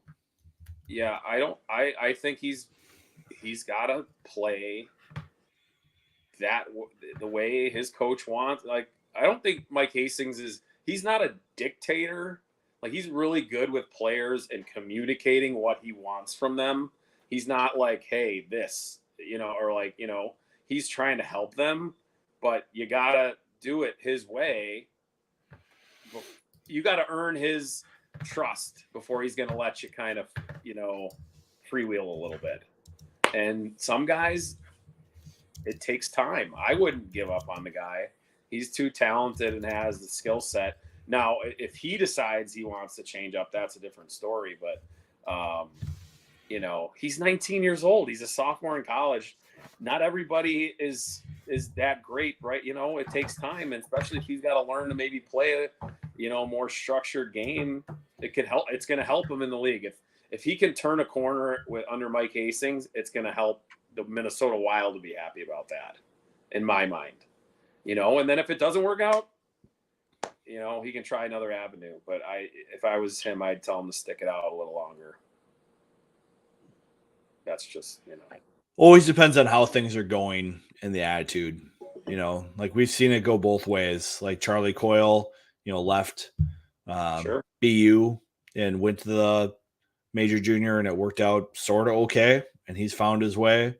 You've got other guys played in the league for 13 years now or something, right? Yeah. You've got other guys who've made the move and they just disappear. Sure. Yeah, it's a lot of it's 90% up here, and I said this, I played for Mike Hastings for 3 years. My first year, I was rookie, 4th line most of the year. Actually, he's the only guy that's ever played me at center. because like he's like, I don't have a fourth center, so I need you to play. I'm like, I did it in the playoffs. Just kind of, we had an old team. We had a lot of 20-year-olds back then. You could have that like veteran team, but the point was, I guess my third year, I was the leading scorer on our team, and I don't felt like I didn't get treated any differently when I was fourth line grinder, whatever, playing penalty kill only, to my third year when I was leading scorer, played in every, played 20 minutes, whatever. He still was hard on me as just as much the other way. Off the ice, maybe I got treated a little differently as a veteran, but on the ice and what he expected from everybody was the same. And I think that's one of the best things a coach can be, is the consistency shown to every player. And then, I didn't get along with him all the time. We butted heads a ton, but I always had respect for him. And then when I got to college, after my I don't know if I've told you guys the story, but like we played in Omaha in my freshman year in playoffs, and I saw him there. He was still with the Lancers, and I just said thanks. And he was like, "What do you mean?" I said, "Thank you for preparing me for this. You made the transition from junior to college like nothing. College was almost easier. Well, practice was for sure, and then games weren't. But he helped me prepare for the next level. Like I couldn't have asked for anything more." What's a practice week look like on a Mike Hastings team? Like imagine, you just First have games. couple days are probably pretty tough. He's probably incorporating conditioning with like actual drill, like an intensity though, like everything's got a purpose. I think in college it's a little different because like, it's structured as, player games, probably Sunday off. Then you got, you build up through the week. Monday, Tuesday is going to be harder. Wednesday, Thursday is, it tapers down, but, I think his communication is the key. Even if he's tough on you, he's gonna tell you why. And I look what's happening. I thought Wisconsin would be a solid team this year, but he's got some guys playing that maybe you didn't, see coming. So. And Hastings has Motzko's number for quite a while now. Yeah. We played them. My last year was Bob's first year coaching in Sioux Falls when he got his first head coaching job in '99, I think. I think that was his first year coaching, head coaching in the league. I think Thomas Vanek was on the team. Pretty good. 15 years old. He's 15, and I think he had 20-some goals. Something crazy. I don't know what it was, but he was already big. He was already, he was like, man, he's like LeBron James. Like he was a man when he was like kid still, in certain size, Vanek. But I don't know. It's we'll see. We'll see what happens there. Cappy, can I make you feel old for a second? Uh-oh. Sure. I was just at Stillwater's rink tonight for a little youth hockey, and on our way to the ice, I walked by the Stillwater High School locker room, and I looked in there and I saw Blake Vanek, 16-year-old. So he's got a 16-year-old. He's got a 16-year-old kid who's playing high school now for Stillwater. Wow. So Tom, he's a Minnesota guy, right? Like he lives here now. He met a girl in Minnesota, didn't he? Like in Mary, and then like that's his home since Minnesota, right? Mm-hmm. Yep. Like he's and all that, right? Yeah, he's an assistant coach for the high school team now with his kid on the team. That's his full-time job, right? I'm sure it is. It's nice to be rich, right? Not too bad. I got a good story, a World Junior story about how players come back. I think it was my sophomore year. We're playing in Western Michigan the first week of January. We had Umberger and Dave Steckel were at World Juniors in Europe, and so the U.S. was good. I think they lost in the final. I don't remember exactly, and they weren't expected to play. So I think their equipment didn't come with or anything, and so we're at Western. We play Friday. There's rumor, like they said, they might fly back. They're flying back into Detroit with the team, like into Ann Arbor or whatever with the U.S. program, and they ended up getting to Kalamazoo at like, I don't know, late morning or early afternoon the Saturday of Western Michigan game, and the only thing they had equipment wise was their skates. And they played him, and Markle decided to play him. So they both put like makeshift equipment on from other guys. And Dave Steckel, this guy, you guys don't remember, he was 6'6", like humongous dude. So like he looked completely goofy out there. Like his pants were too small. Like he just looked weird. But they both played after flying back from wherever they were in Europe and getting there that day.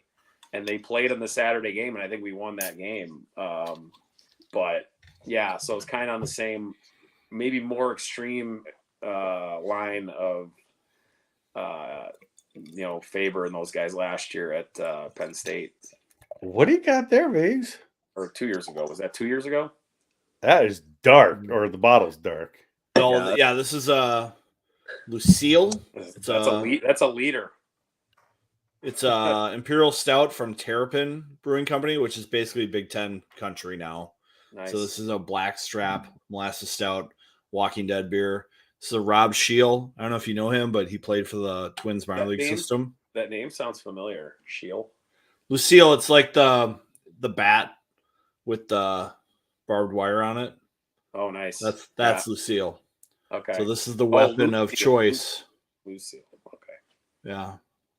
That's big. That's what is that? Like 32 ounces? I don't think so. It's 20 500 milliliters.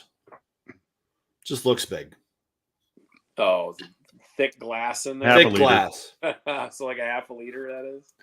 Yeah. No, Rob Scheel runs the stats at University of Minnesota, and he would, the Minnesota stats crew will probably do like the Frozen Four here coming up in St. Paul. Sure. They hope so. They haven't passed. Hopefully I'll be there. Hopefully,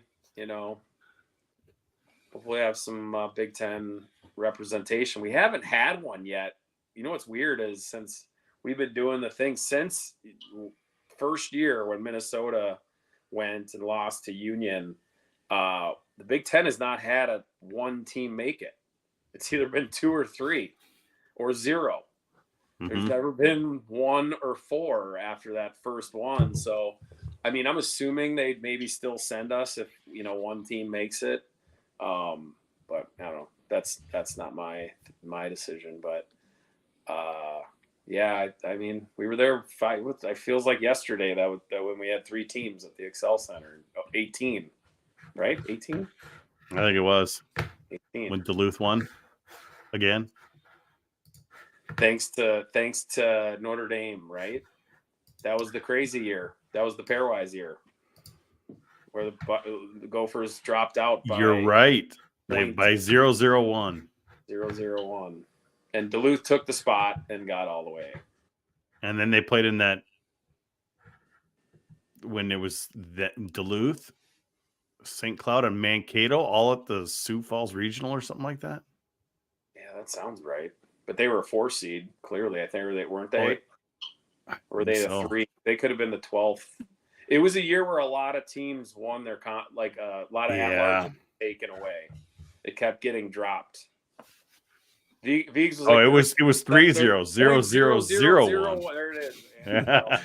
Doing a little research there, trying to help out. Remember that was insane. I remember we were sitting in they had stuck me and Pizzo in the makeup room where there was a TV in there because the college basketball was in the other. Yeah. And we're sitting there, and then we're watching Vigo's thing change and like update, and if this happens, and then if this happens, and then this. Well, I was at Excel Excel for the NCHC because I was writing for the Athletic at the time, and so I was trying to do a story for the NCHC stuff. And then I was also trying to do a story for the Athletic on the Big Ten and the Gophers. And then, I kind of knew that things were kind of sketchy with everything. So I'm trying to do these other stories on the fly and talk to Don and all this stuff. And it was a big weekend. That was, man. Can you imagine? Like, would it have happened that way? Like, Minnesota makes it. Would that have changed anything, or would they would have been in that same exact spot as Duluth? Probably would have been the same spot as Duluth. Yeah. Could you imagine if all four? That would have been insane. Viggs. What do we got here, followed? Well, what happened? A little uncomfortableness again with Jess or something? Nice follow up after. Eats for breakfast. I don't know. We're having a little press conference stuff going on, of course, with Jess and everybody, but I just try to turn it back to hockey questions, with everybody and keep everybody on pace here. So I think I was just asking him about his line mates and chemistry with Oliver Moore and getting Jimmy going and things like that. So I did ask Mike Kester what's on his Christmas list is my softball question today. Okay. And he did not say Dinky Town Athletes memberships or Duck beer or, go for hockey tickets like I expected. There is one thing that maybe I'm not going to give the player's name, but there was an extra forward in warm up because there was a player that was giving it a go in warm up and he wasn't sure if he was going to go. So clearly he's not near 100%, but he did play in the game. He did give it a go, and I don't think I said his name once. And I'm not so clearly he tried to play through something that probably was not, should have been, I don't know, or whatever, you know what I mean? Clearly there's somebody was under, they're not 100%. They have about 3 guys right now who are all trying to get to break. Sure. But this one was a guy that was, they, like I said, it was specifically this guy, see if he could go. Okay. Okay. So, yeah, definitely. Sure. I mean, and even another guy, you didn't mention Mason Nevers. He didn't start the year either. He was injured. Well, he got concussed in the preseason game, right? Yeah, with Bemidji. Yeah. So that was a dirty hit because the guy for Bemidji had gotten hit earlier in the shift and he was just out headhunting. And Mason Nevers was unfortunately the guy who got it. Yeah. And that was not a great situation. Yeah. So. A lot of teams with the injuries this year, not so much like before the season starts, like you said, it's just, it stunts everything you work all summer for, preparing yourself, the coaches too. Right. Mm-hmm. And then all of a sudden it's like, what do we do? Reconfigure everything. And then for the players, it's like, you go from oh man, I'm at my peak to ready to start this season. And then, that happens it's probably, with Aaron Hugel, and I think that's probably something that's holding him up in his game. He doesn't look like he has his burst, because his skating is so important for him. Yeah. It just doesn't look like he's 100 just from watching, Yeah. Well, I think his lungs aren't there, and then his body just can't train well enough right now. So he's fighting through it.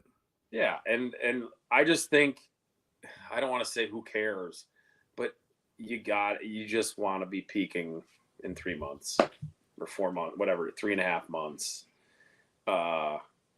That's their goal, right? Great, win a Big Ten playoff or tournament, win the regular season. They don't give a shit about that. There is one prize that their coaches are looking at, and it's all about getting them at their best come end of March. I mean, you'd think this team would be a number 1 seed type talented team, but I just don't know if it's there. They don't need to be. There's nowhere. I mean, where are they going? It's 2 out east, which whatever, and then what is it? Sioux Falls and Marystown or something in Missouri, St. Louis? I think. Missouri, right? Missouri. Yeah, so I think so there's nowhere of those 4 I don't know. Out east, maybe a BU or BC gets a little bit of a home. They don't get one like North Dakota would get if you're in Fargo, or if you're in the one where I saw it, and then I saw them again last year, and it was a totally different team, was Denver. Denver playing in Loveland to Denver playing in Worcester, or where was they, Manchester? They did not have the juice until like halfway through the third period against Cornell, and it was 2-0, and they're So I just don't see a place where Minnesota is gonna, if they're the 2 seed or or whatever. I don't think there's a regional this year where it's like gonna be a bad place for them, or tougher than I just think if North Dakota's a 1 seed and Minnesota gets put in Sioux Falls, that is a tough game to get to the Frozen Four. Oh, of course. It will be just as tough as any Frozen Four game. Oh, and there's been that. Yeah, I mean, there's been that in first rounds all over. I agree. There's just not that many.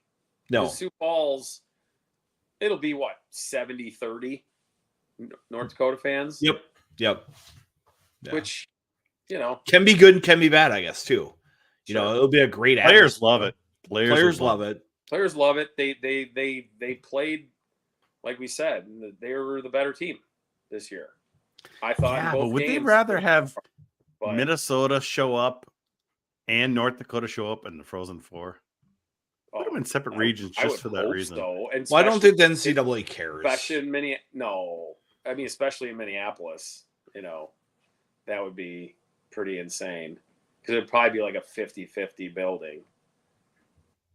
Well, I don't know if it'd be 50-50 because all those seats, it's already sold out. So, well, but North Dakota fans would buy the tickets, or it would be a battle. It would be a good battle for StubHub people would like it, I think, to be honest. But yeah, it's a long ways away, and we'll see. I thought the coaches thought that was, or Steve thought it was Rinzel's best game Friday.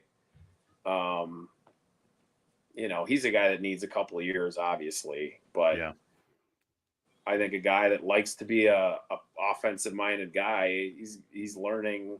And the coaches said, and I agree, is he's learning to pick his spots more, or to trail a play more instead of lead a play, which makes sense. But I mean, when he was in Waterloo last year on that big ice, he was probably carrying the puck all over the place and doing whatever he wanted a lot. And obviously he's learning to find his, slowly be able to do that. And I say by end of next year, he'll be doing that with ease or whatever. But right now he's got to be patient with it. The biggest mistake I see in his game is when he gains the zone and he keeps going to the net, right? Even though the puck isn't getting to the net.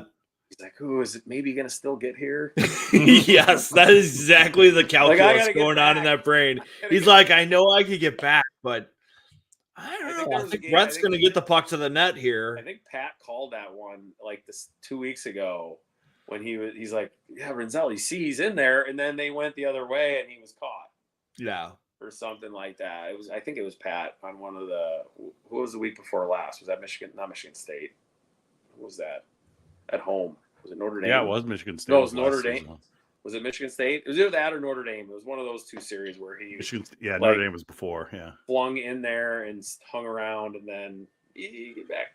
So yeah. But that's another young guy that should come back come January, and they're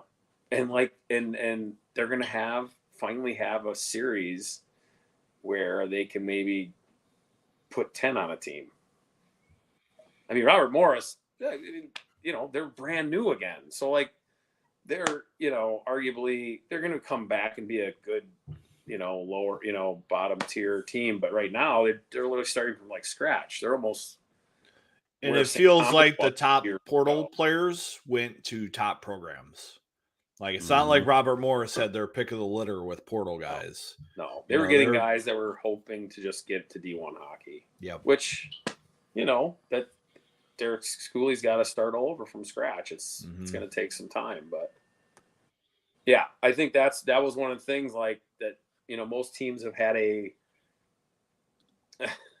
They don't say take a team lightly, but maybe you could take a breath. Maybe you see a couple extra goals go in. You get a 3-point night to make yourself feel better as a player. The Gophers haven't had a Lindenwood game or a series, not to knock these programs. They're just new and young, and who knows where they'll be in a couple of years, but where you can get away with a few mistakes and kind of regroup that way. I don't know. Mentally not as taxing, but so we'll see. I don't think the Gophers have had an easy game this year. The St. Thomas game at Excel was first game too. When that first game, all the Tommies came out for that. The atmosphere there was intense. Looked awesome. And the Tommies wanted blood. They were into it. It was their biggest game of the year. First game. You have all these players for the Tommies that, probably had Gopher reject, blood. It's just they're just I'm taking it to these guys. It's super intense. And every game other than that has been rivalry or Big Ten. And none of those games are easy. And it's so hard to develop players when that's the atmosphere you're in. Right. When you got a young team, if it was last year's team, you'd be like, okay, I think we can, they probably have two more wins and two less, and then they're at number 5 in the pairwise or whatever, and in the league they're right, they'll be, it is what it is. I think they'll be fine. I think, and I said that, I don't know if I said it on air, but I think this is Pitlick's best, most consistent length of him. What's he? Yes. He's got 15 points in his last. What do you had? 10 in his last 5. So he had 6 5 goals more in 6 straight games. so he's got 15 in his last 7 games. 15 points. And even when he didn't have a good first period on Saturday, or you didn't notice him. I kind of said I don't think I said his name the first, but then a lot of times in the past you wouldn't see him the rest of the game. Mm-hmm. This time he got better and he made a couple big plays, and I think if they get that from him week in and week out, then you have you need one of those guys to be a guy. And he's dangerous defensively too. Well, right, he's got that little Datsuki kind of he can come in and steal a puck from you, and he's so quick. And he just picks a pocket. He'll draw a penalty or he'll get a rush. Yeah. I've seen him so many times. He looks stronger. I mean, that's the natural thing, right? He's a third-year guy. I'd hope he's, gained a lot of muscle in the last 2 years, because he's not a big guy. But you can see him that break he got on the shorthanded goal. Yes, his speed, but a guy was kind of right next to him, and he just kind of used his arms and was just looked like he's nope, you're not getting me because I'm quick, but I'm also more powerful with his stride. So if he has a second, he didn't score a point in the first 5 games, and now he's right there as the leading scorer on the team. So, I've been impressed with his consistency for the last 7 or 8 games, which is nice. He still throws too many pucks south, but 2. So you think Snuggerud's going to break out this weekend, huh? I think so. I think playing with Pitlick, that's a good more. That's a lot of speed. So Miller's in the middle, and then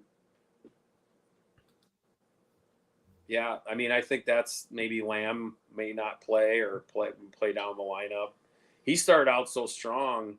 You're okay, this guy's making the big jump from freshman to sophomore year, and he's kind of slowed the last couple weeks. But Kurth has stepped up, and he's been better the last, Those guys I used to get confused because they're the same right-handed shot sophomores that look very similar. But that's going to be a nice month they're going to have to kind of rejuice and get healthy. Mm-hmm. I think at the start of the year, Bob really wanted to split up Nevers, Nelson, Brodzinski, and get that experience spread out. But I think as the season's going on, he's like, you know what? I need those guys to be together and just give us what they give us, and we'll figure out the rest. So did he? Well, He right. kept them together this week in practice. Yeah. Okay. Yeah, I would imagine so. Yeah, and I think he's hoping that other guys can create their own kind of. The other groups can great. You know, he would love to. I find like if you say like this line, he'd love to see maybe Pitlick, Moore, and Snuggerud light it up. Geezers. And then the Geezer line, yeah, two fifth year. I was funny.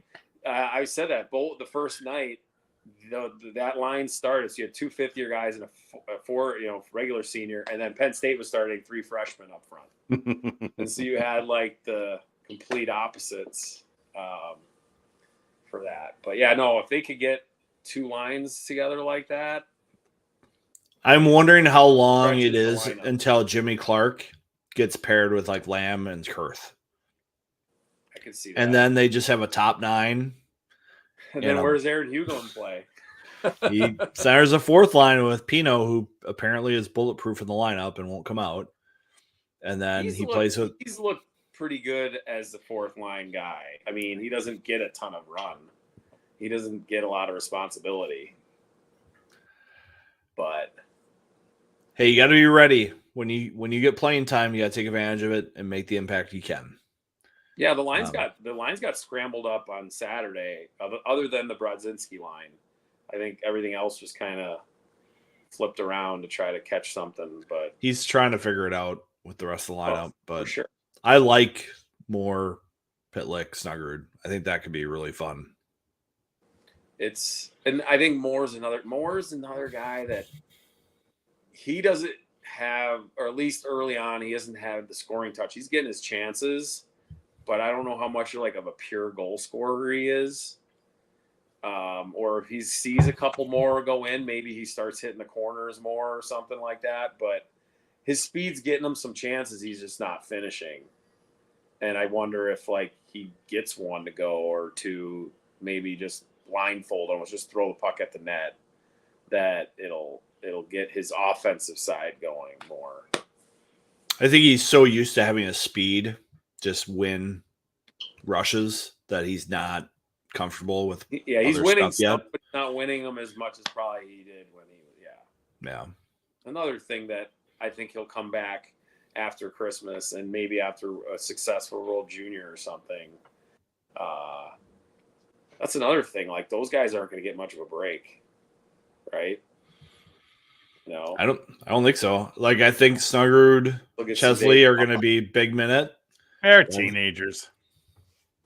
Yeah, mental break, I guess. Yeah, mental break, I guess. But no, physically they should. No, I'm not with that. It's more of the like that thing where you're a freshman and then you come back from Christmas and you don't feel like a freshman anymore. That kind of where it's like, oh, new season. They won't have that like 3 weeks of nothing.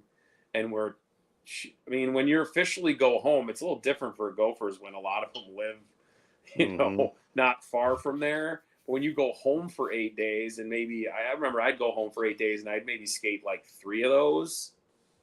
And it, drop-in skates. It wouldn't be any kind of practice. And then you go back and it just would feel different. It felt like a new kind of season starting fresh a little bit. Well, the thing is, a lot of times here, these guys go home and when they skate, they're skating in their own backyard rink. Sure. A lot more casual, a lot more easy going. They're still on their skates, not doing anything hard, but it's definitely more of an enjoyable type of thing. Right. And like mentally, you're free of the game a little bit. Pressures of the day and stuff. That's, I guess, what I think is important. Just because you get in our sport. I hate that we're off this long. Like, after this weekend, there's nothing in the big. I think there's one series the weekend of the 5th and the 6th. But then it's not full until the 13th. So that's like, a month and a week almost. I'm like, okay, well, I'm, I'll pay attention to everything, but it's not as fun as watching, all the stuff. Yeah. So It'll be interesting. I talked to Ben Holden today about the weekend. Now, him and Fred had been preparing up till today, talking to the coaches and all that stuff, and then it's like now Ben's kind of on his own because they were going to drive up there together from Michigan, all this stuff. Now, I don't know if Pat's travel. If wouldn't travel with the team, would he? They don't do that, do they? They do sometimes. I know The Jess. radio guys do. The radio guys do. Yeah, radio guys do, and sometimes Jess does too. Okay. Yeah, I don't know. You can watch it on Twitter or X. Jess will post pictures of it.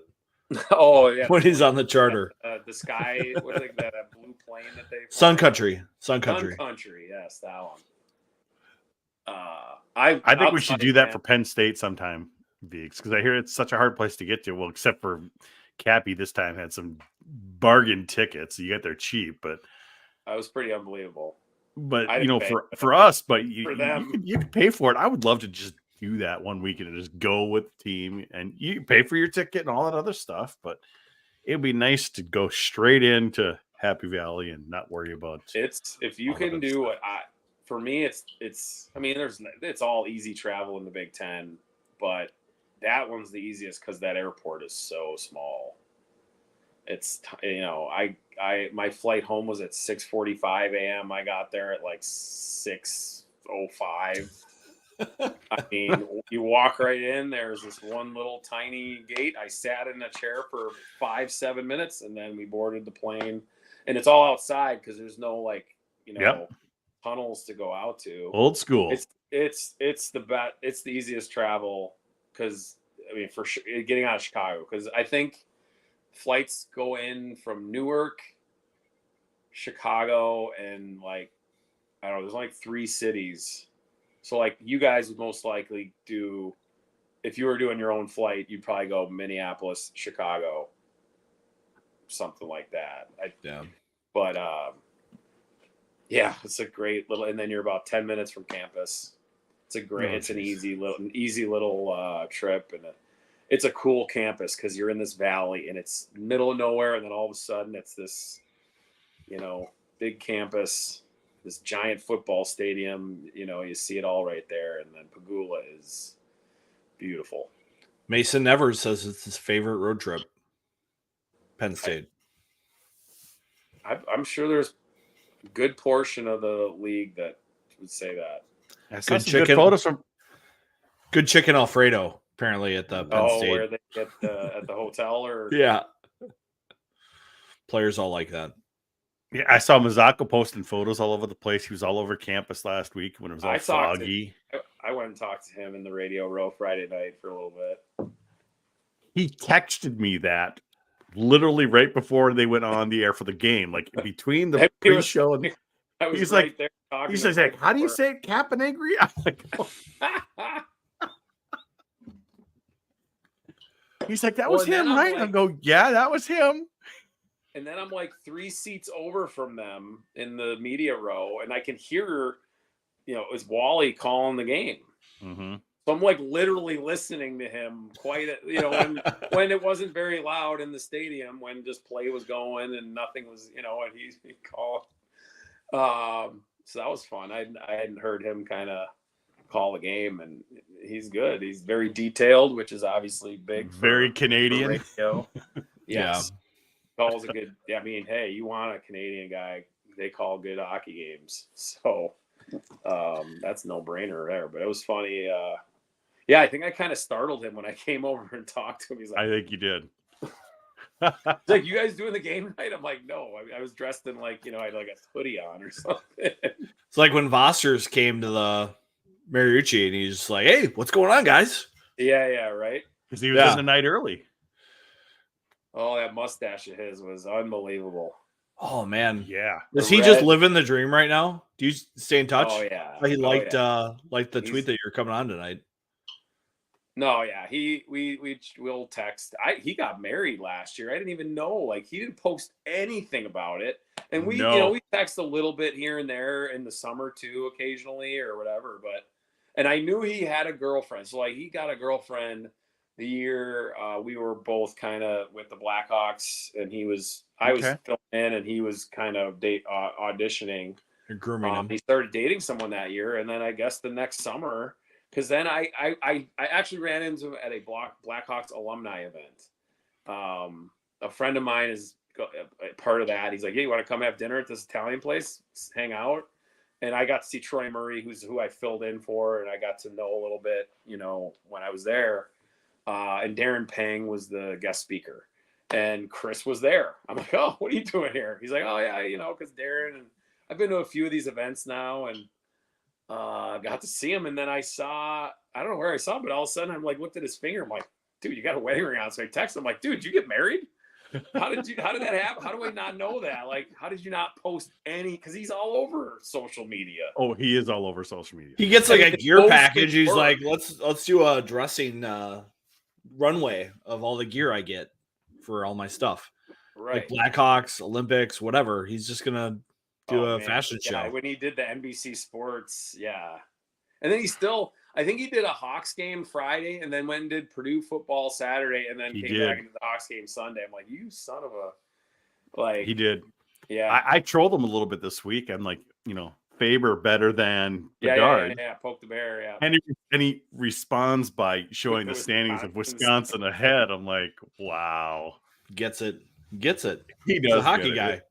I mean, that's where he started. That's his original hockey background, is doing student, radio or whatever at Wisconsin. So no, he's doing a good job.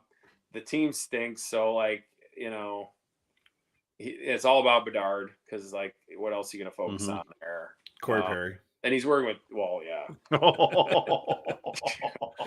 what's funny about that guy? I saw, my nephew's 7, and I've taken him to his practices, and Perry was there. His kids are skating in that, and he's just, quiet guy. And just, my friend is a scout for Anaheim, and I've seen him a couple times, and he's like, he was never in 15 years or whatever it was, never had any kind of thing, but especially Chicago, they have I don't know what exactly happened, but they have a zero tolerance policy, right, as anybody right now after, the past. So, I don't know what exactly happened, but it might not have been a severe penalty, maybe say somewhere where they hadn't, you know what I mean? I don't know, but well, there's no history. Yeah. Right. Or whatever. So, anyway, Boster's is, the mustache is gone, which is good. Oh. I appreciate that he did it, and I kind of grew one, but I started mine from scratch. I feel like he grew his in October and then had it primed for the whole month. And oh man. It was pretty impressive for a guy who doesn't look like he could grow facial hair. We were about that at that alumni event. He's like, "Yeah, I know you can grow a mustache in a minute." I'm like, "Well, yours is pretty great." He's like, "Yeah, I just can't grow anything." He would have the patchy stuff on his face. He tried to grow. So I think he's liking the fact that he, and he digs into his job. He knows it's a hockey thing, and he wants to be part of it. And I love that he's all in on whatever he's doing. He's really talented. I think he's still got some room to grow as a hockey broadcaster, because it wasn't his natural game. And hockey's the hardest of them all, I think, if it wasn't something you grew up on. Because if you listen to him do a football, he can not do football for months, and he'll pop in there and he'll sound like it just goes. And in baseball, he's really good too. So, and basketball, those are just some natural ones. I think it's special to be a hockey guy, because I feel like almost anybody can do those sports. But to be able to do hockey, I think it takes if you can do those 3 and do hockey, I think you're a special kind of broadcaster. But I'm biased. So are you gonna invite Vossers to your drop-in hockey game? No. My drop-in. I have a men's league game tomorrow night. Men's league game? Oh, you have a serious game, huh? Well, it's like a league. I honestly just play so I can get a workout. I mean, I get into it when I'm there, but it's just I'm like, oh, do I want to go to the gym? No, I'll go skate instead. Put up a couple goals, maybe get a couple apples here and there. This league's an over 40 league, so you put up a lot of points. Then it's an easier. Oh man, I still go and play with the like regular league, and it's like these kids are getting obviously. It's like what's it in what's the movie? You know, they keep Youngblood? I keep getting Oh, older. They stay Dazed the and same Confused. age. Dazed and Confused, yeah. You know, and I keep getting older, but new 25, 26-year-old kids that, you know, they're not great hockey players. They maybe played club or D3, but they're 25 and 26 and skate like the wind. You know, I or knew my some men's played, league. some played D1 and some played pro even. And I'm like, oh man, I knew my hopefully- men's league fine. days were limited when I started showing up to league games. And then I'd Google like who scored like 7 goals against us. And he played like club hockey the year before. And he's 22 or 23. And I'm like, I'm in my 30s. I've got kids now. This is supposed to be fun. Well, you're young too still, man. I mean, I'm an over 40 player, Cappy. I may look like I got the great flow. Now? Well, you hit the 40s now? Okay. Yeah, 43. Oh, okay. You're younger than me, so I mean, I'm the old man at 51. Okay. Yeah, over 50 league. You know, you don't look a day past 49. I don't look a day past 80. Oh, there you go. You got. Hey, do they have hair coloring in the product line? No, I don't. I'll never do that. Get the frosted tips. I embrace it. I embrace the gray because look at that. I still have a full head of hair. You got a good set of hair on you, man. That's what you should be happy with. Yeah, we've seen that even back in our league days when we played together. Vigs, they had some players you would see them like, what are they playing in a D league? Yeah, we were not playing at a very high level, Cappy. It was all about the post game. It was. Yeah, there's some guys that you just want to play with your friends, and if they're not good enough, then you do that. I kind of like. You know what you do though when you do that, Cappy? Though you pass the puck, you play defense, and you don't let the other team score, and then you pass the puck. If you're that player, like the younger elite level team, I play defense almost every game, and I'm just like I'm a puck moving defenseman. All in front of me. Like I'll play forward. Like if we can get 3 lines for a game, I'll play forward then. But if we got to go every other shift, I'll be out of gas by like mid-second. But my favorite beer league moment was Ben Clymer subbed on my team, and he still had the Tampa Bay Breezers. And this is probably like bolts all over his pants. Yeah, this is probably like maybe 20 years ago. Maybe 20 years ago. Like I was still in my young 20s. In 04, so this, I mean, this has got to be like 07 then. Right, sure. Like 06, 07, like a couple years after. And all of a sudden this guy shows up and he probably doesn't know I was in this game, but he's just like in our game playing D, just zipping passes to everybody, shutting down every rush. He's snapping them, right? Yes. Like if you're not ready, like that puck is going to hurt if it misses your tape. Yeah. And it was just like, wow, this is a different level. And like there were some D3 guys who played in this league, and I had just run one of my marathons. So I was like in decent shape at that time. I could go a little bit. I was still coming down from my football weight of 300 pounds. So not ideal hockey shape. Yeah. But it was always fun. There was always like 4 or 5 D3 guys on every team. And then all of a sudden Ben Clymer shows up. When Clymer did he play for the Gophers? When did he graduate? Or late 90s? Yeah, like 95. Oh, maybe 94. I think it was 94, 95, 95, 96. That, so is he like 50? He's getting close. He's close. He's younger than me. Okay. I mean, if he play, he probably was 18 when he went there, but because I want to say he's a high school. He's 94. Graduated high school 94. I think in 94 graduate. He's a year younger than me. He's 78. Then he'd be 3 years younger than me, older than me. There you go. He's a year younger than me. He's 78. He's 42? 44, 45 now. So you're older than you, not 2 younger. years older than you. Yeah, sorry. Complicated. We played in the mid to late 90s. Yeah. Gophers. And then he played in Tampa in 04, obviously. He's still okay. I don't know. It's funny, you work with him, but I've only seen him like 3 or 4 times. in person. You know, he does a lot of work with Dan, I think. I think they're on the call of the other game on Friday night, I believe. Would be my guess. Could be Pat, I guess. No, I don't know. No, it can't be Pat, obviously. Pat's going to be in Columbus.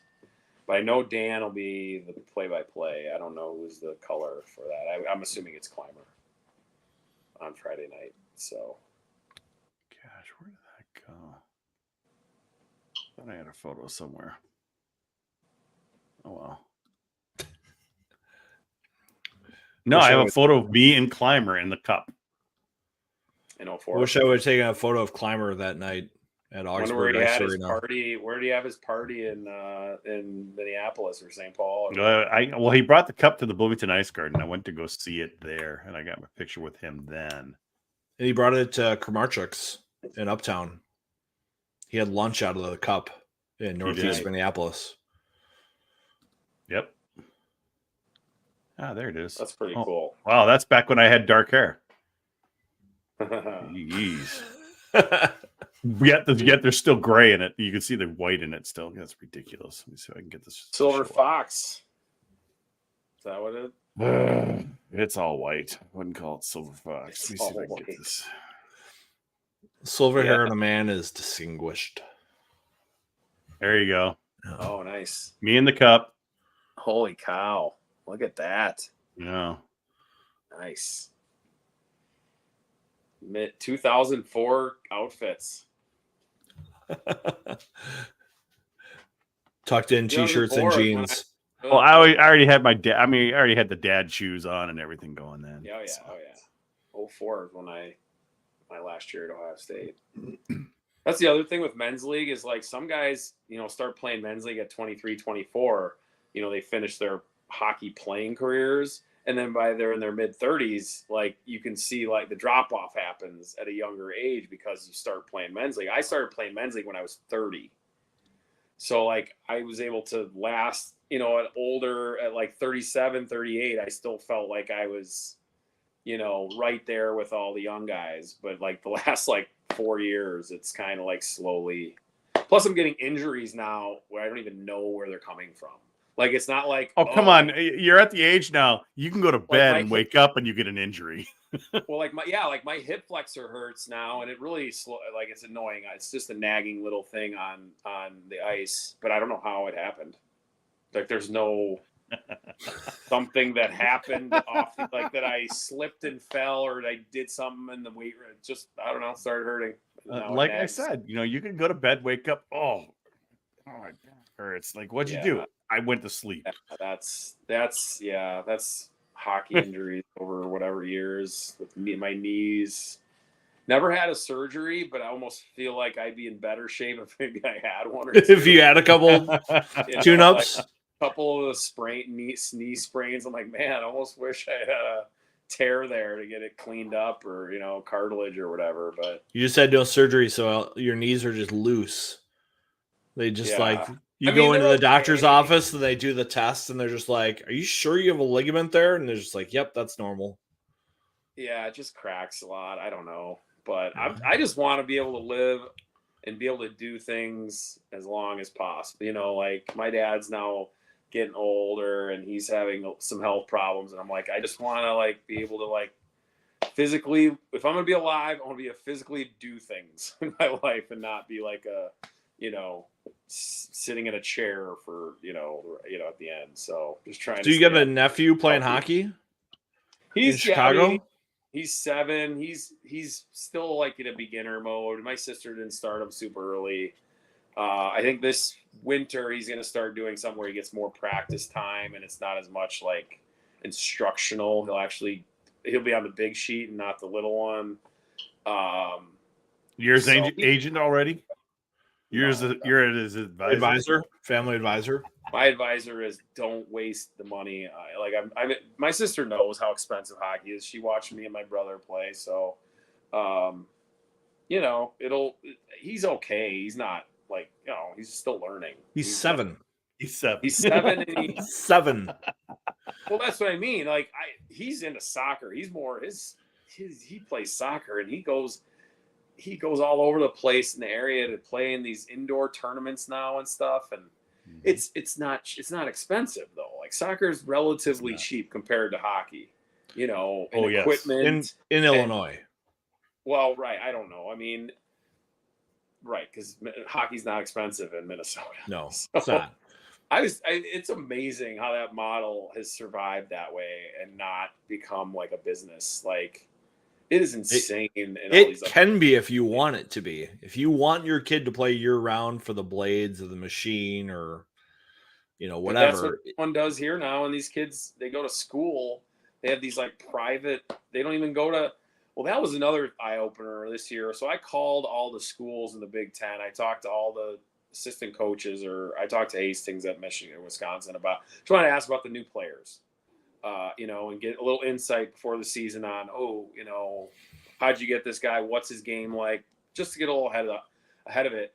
And with a bunch of them, I started talking about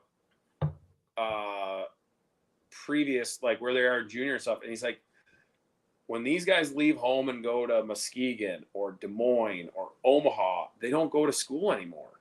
They don't go to a high school anymore. If you're a 17-year-old and you're in high school, everyone does online schooling now. Nobody goes to, as far as they said, most of them said that none of the kids go to school anymore. I mean, they go to school, but they don't go to a physical school anymore. Mm-hmm.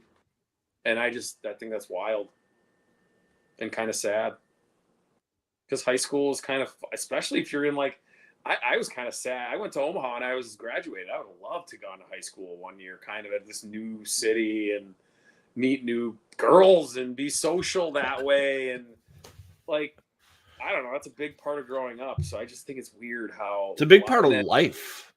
Like just being able to like post hockey to go to a career. Have a separation of like your hockey life and then social life. So you have separation.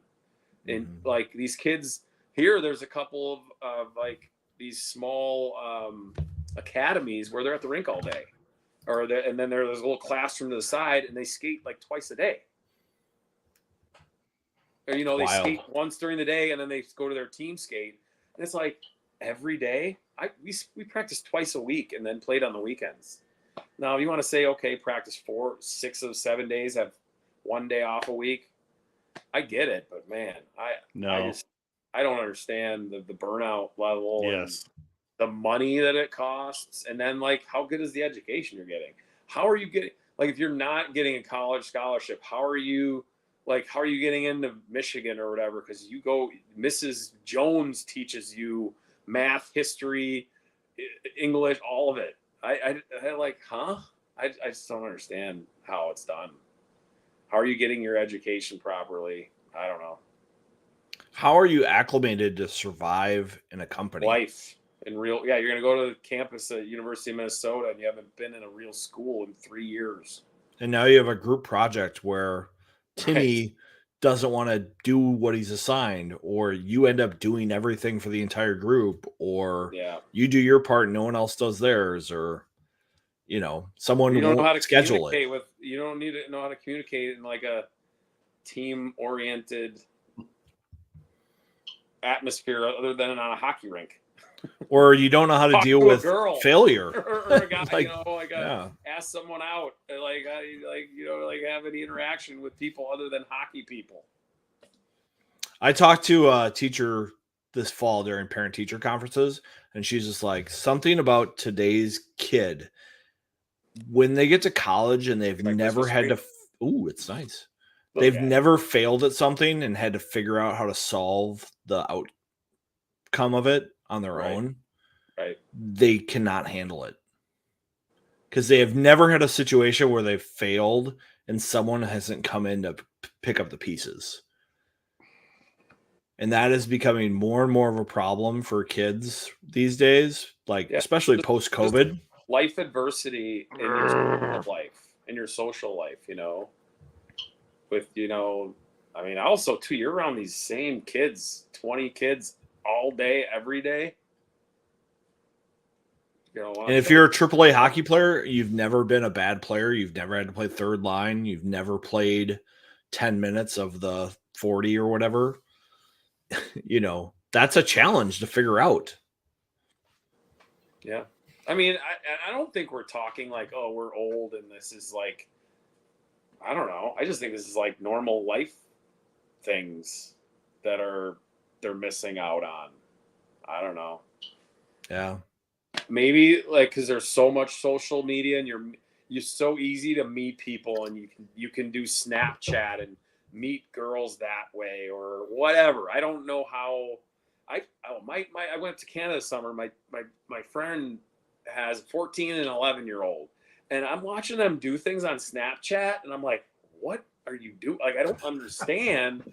What are you doing with your phone, and what are you looking and he's interacting, but they go to school and they do normal life, but I'm like, I don't know. That's maybe how they communicate with people now, and like that's fine. Back in my day. No, it's just No. I don't know. I'm sure it's fine. That's what they've grown up on. That's what they know. And it's one thing to embrace technology, new things. It's happened forever. Of course. But those core lessons in life, learning from failure, Sure. if we're protecting people too much, that's where the problem is. It doesn't have to be technology. It's just like we've always advanced. This generation's always done differently than the other. Of course. But those core things, you've got to learn. And you got to embrace them. Embrace your failures. Yeah. I just wonder how it's going to impact hockey going forward, too, as you have these players enter college and they deal with adversity. Jimmy Clark, he is just going to be steady. But you have some of these other players who have challenges. You have no idea what's going to happen. Yeah. And it's risky. And you have all these programs now spending all this NIL money on players. And you're investing into an unknown commodity that may be a junk bond. I think it makes the importance of parents too are pretty important now. How you raise your kids. And I think when you recruit kids, you got to figure out what kind of family are they coming from. And Lucius, I was hearing a story today about a very prominent recruit that's going into the Big Ten next year. And I heard that he's a really good kid, but his parents aren't. His parents are kind of insane or, over the top. But he has, and I'm not talking about anyone in Minnesota or whatever, but I have ideas today, and I'm like, wow, good. That's great to hear that, this kid's mature enough that he's like, I got my own path. I hope so. My parents tried to lead me this way, I don't know. Who knows? All right, guys. It's almost midnight. I need to get to bed. At 13%. Started at 0. It survived. Right. It's new, but it's not new. You know what I mean?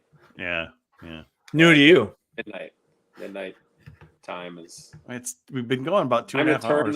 Time to turn the Christmas lights off. Oh man. Well, they're telling us make it to midnight. Oh, God. Okay. Well, that's what, 30 seconds? Yeah, just about. Jeez. They're behind. Yeah, they are behind. It's only 15, 20 seconds, though. Cappy, is that a new photo behind you? Yeah, no, what is that? You've had that for a while? We just usually get you in Florida.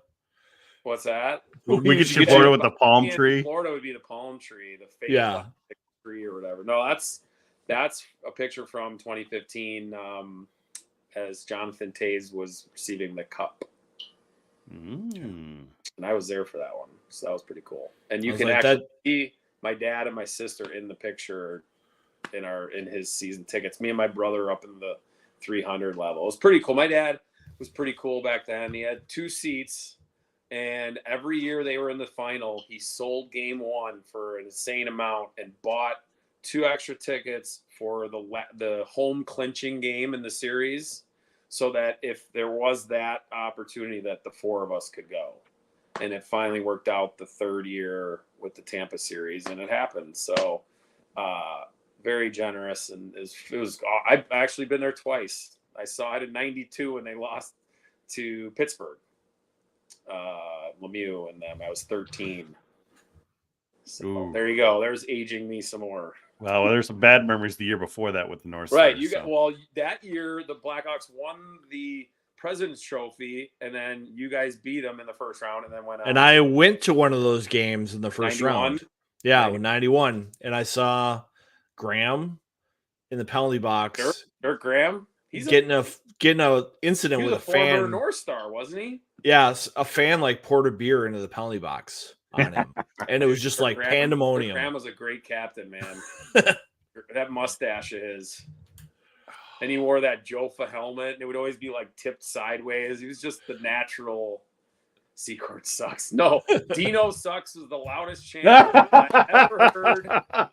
That place, the Chicago Stadium was the best place ever. That was the loudest place I ever heard anything. It was just because it's so small. Dino. Oh my God. Dino Cicerelli. Dino sucks was the biggest chant by far. Not even, I could think of a few other ones from Detroit guys, but Dino sucks in the late 80s, early 90s. And I thought he wasn't with the North Stars then, but what's that? I don't think he was with the North Stars by the 90s. Late 80s. Well, late 80s, early 90s was his time, and then he was in Detroit after that. Yeah, that was prime Dino time. That was when he was going to grab his newspaper. Yeah, like 88, 89. Just letting the breeze.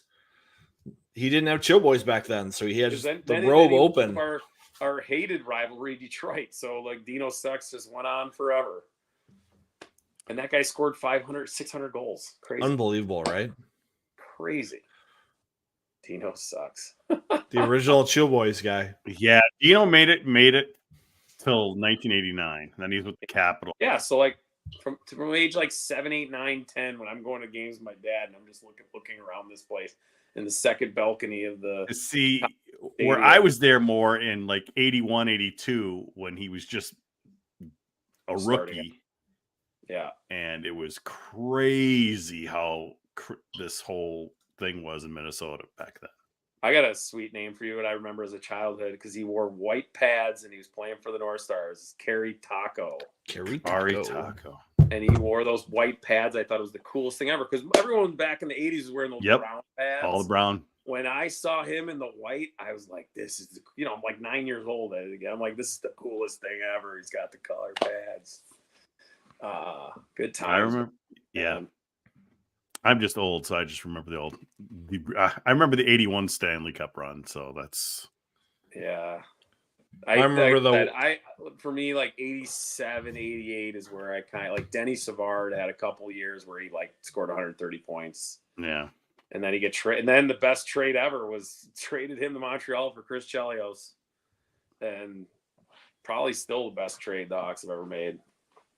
Even though, they never won with him, but those are the names I remember. Al Secord was great. The guy brought up Al Secord. That was awesome. No lid. He had 50 goal years, man. Like you see the points. It's funny, like college players, you see like 80s stats, and everyone had 160 points in their career. Like so many goals were scored back in the day. Well, you just watch the highlights and the kind of shots they scored on. You're just like, oh my God. Across the blue line and just like but the kind of roundhouse. Technology. The goalies, look at the goalies, how there was no butterfly goalies. They were just, it was bad stack stand-uppers. All standing up. Skate save. Yeah. It was crazy. Like the Pooley brothers are the all-time leading scorers at Ohio State. They have like 245 points or something like that. It's just like, holy. It's the same thing in Minnesota. It's like, 300 points. It's like crazy. It's a lot of points. And now, they made a big deal about, was it Brodzinski getting to 100 points? Yeah. I'm like, fifth year. Yeah, it's still cool though. Yeah. I mean, he's doing pretty well this year. I got there in just over 3 Oh yeah, he's doing very well. Leading the team in scoring. All of a sudden, Mote comes to the show. Are we still going? He probably just arrived. It's after midnight, and he's just showing up. Mote, we're about to shut down now because I want to go to bed. Sorry, Mote. Watch the recording. See you in 2024. Mote. Yeah, we will see you guys in 2024. Well, that's right. See you in 2024, Cappy. Yeah, man. I'm first series back in the Big Ten. Yeah, we'll see you back here. That's funny. I told Ben He's already that too. I pissed was like, minus 2. producer. I'm like, hey Ben, by the way, the Gophers' next 4 games for Ohio are against Ohio State, so you can use that in your broadcast. He's got to start paying me for production rates. So no big deal. All right, folks. Thanks for staying up late with us. We'll catch Cappy again in the new year. Grow the beard later. out a little bit. I might be in Florida for that one. Maybe. Palm trees. Might Palm be. trees.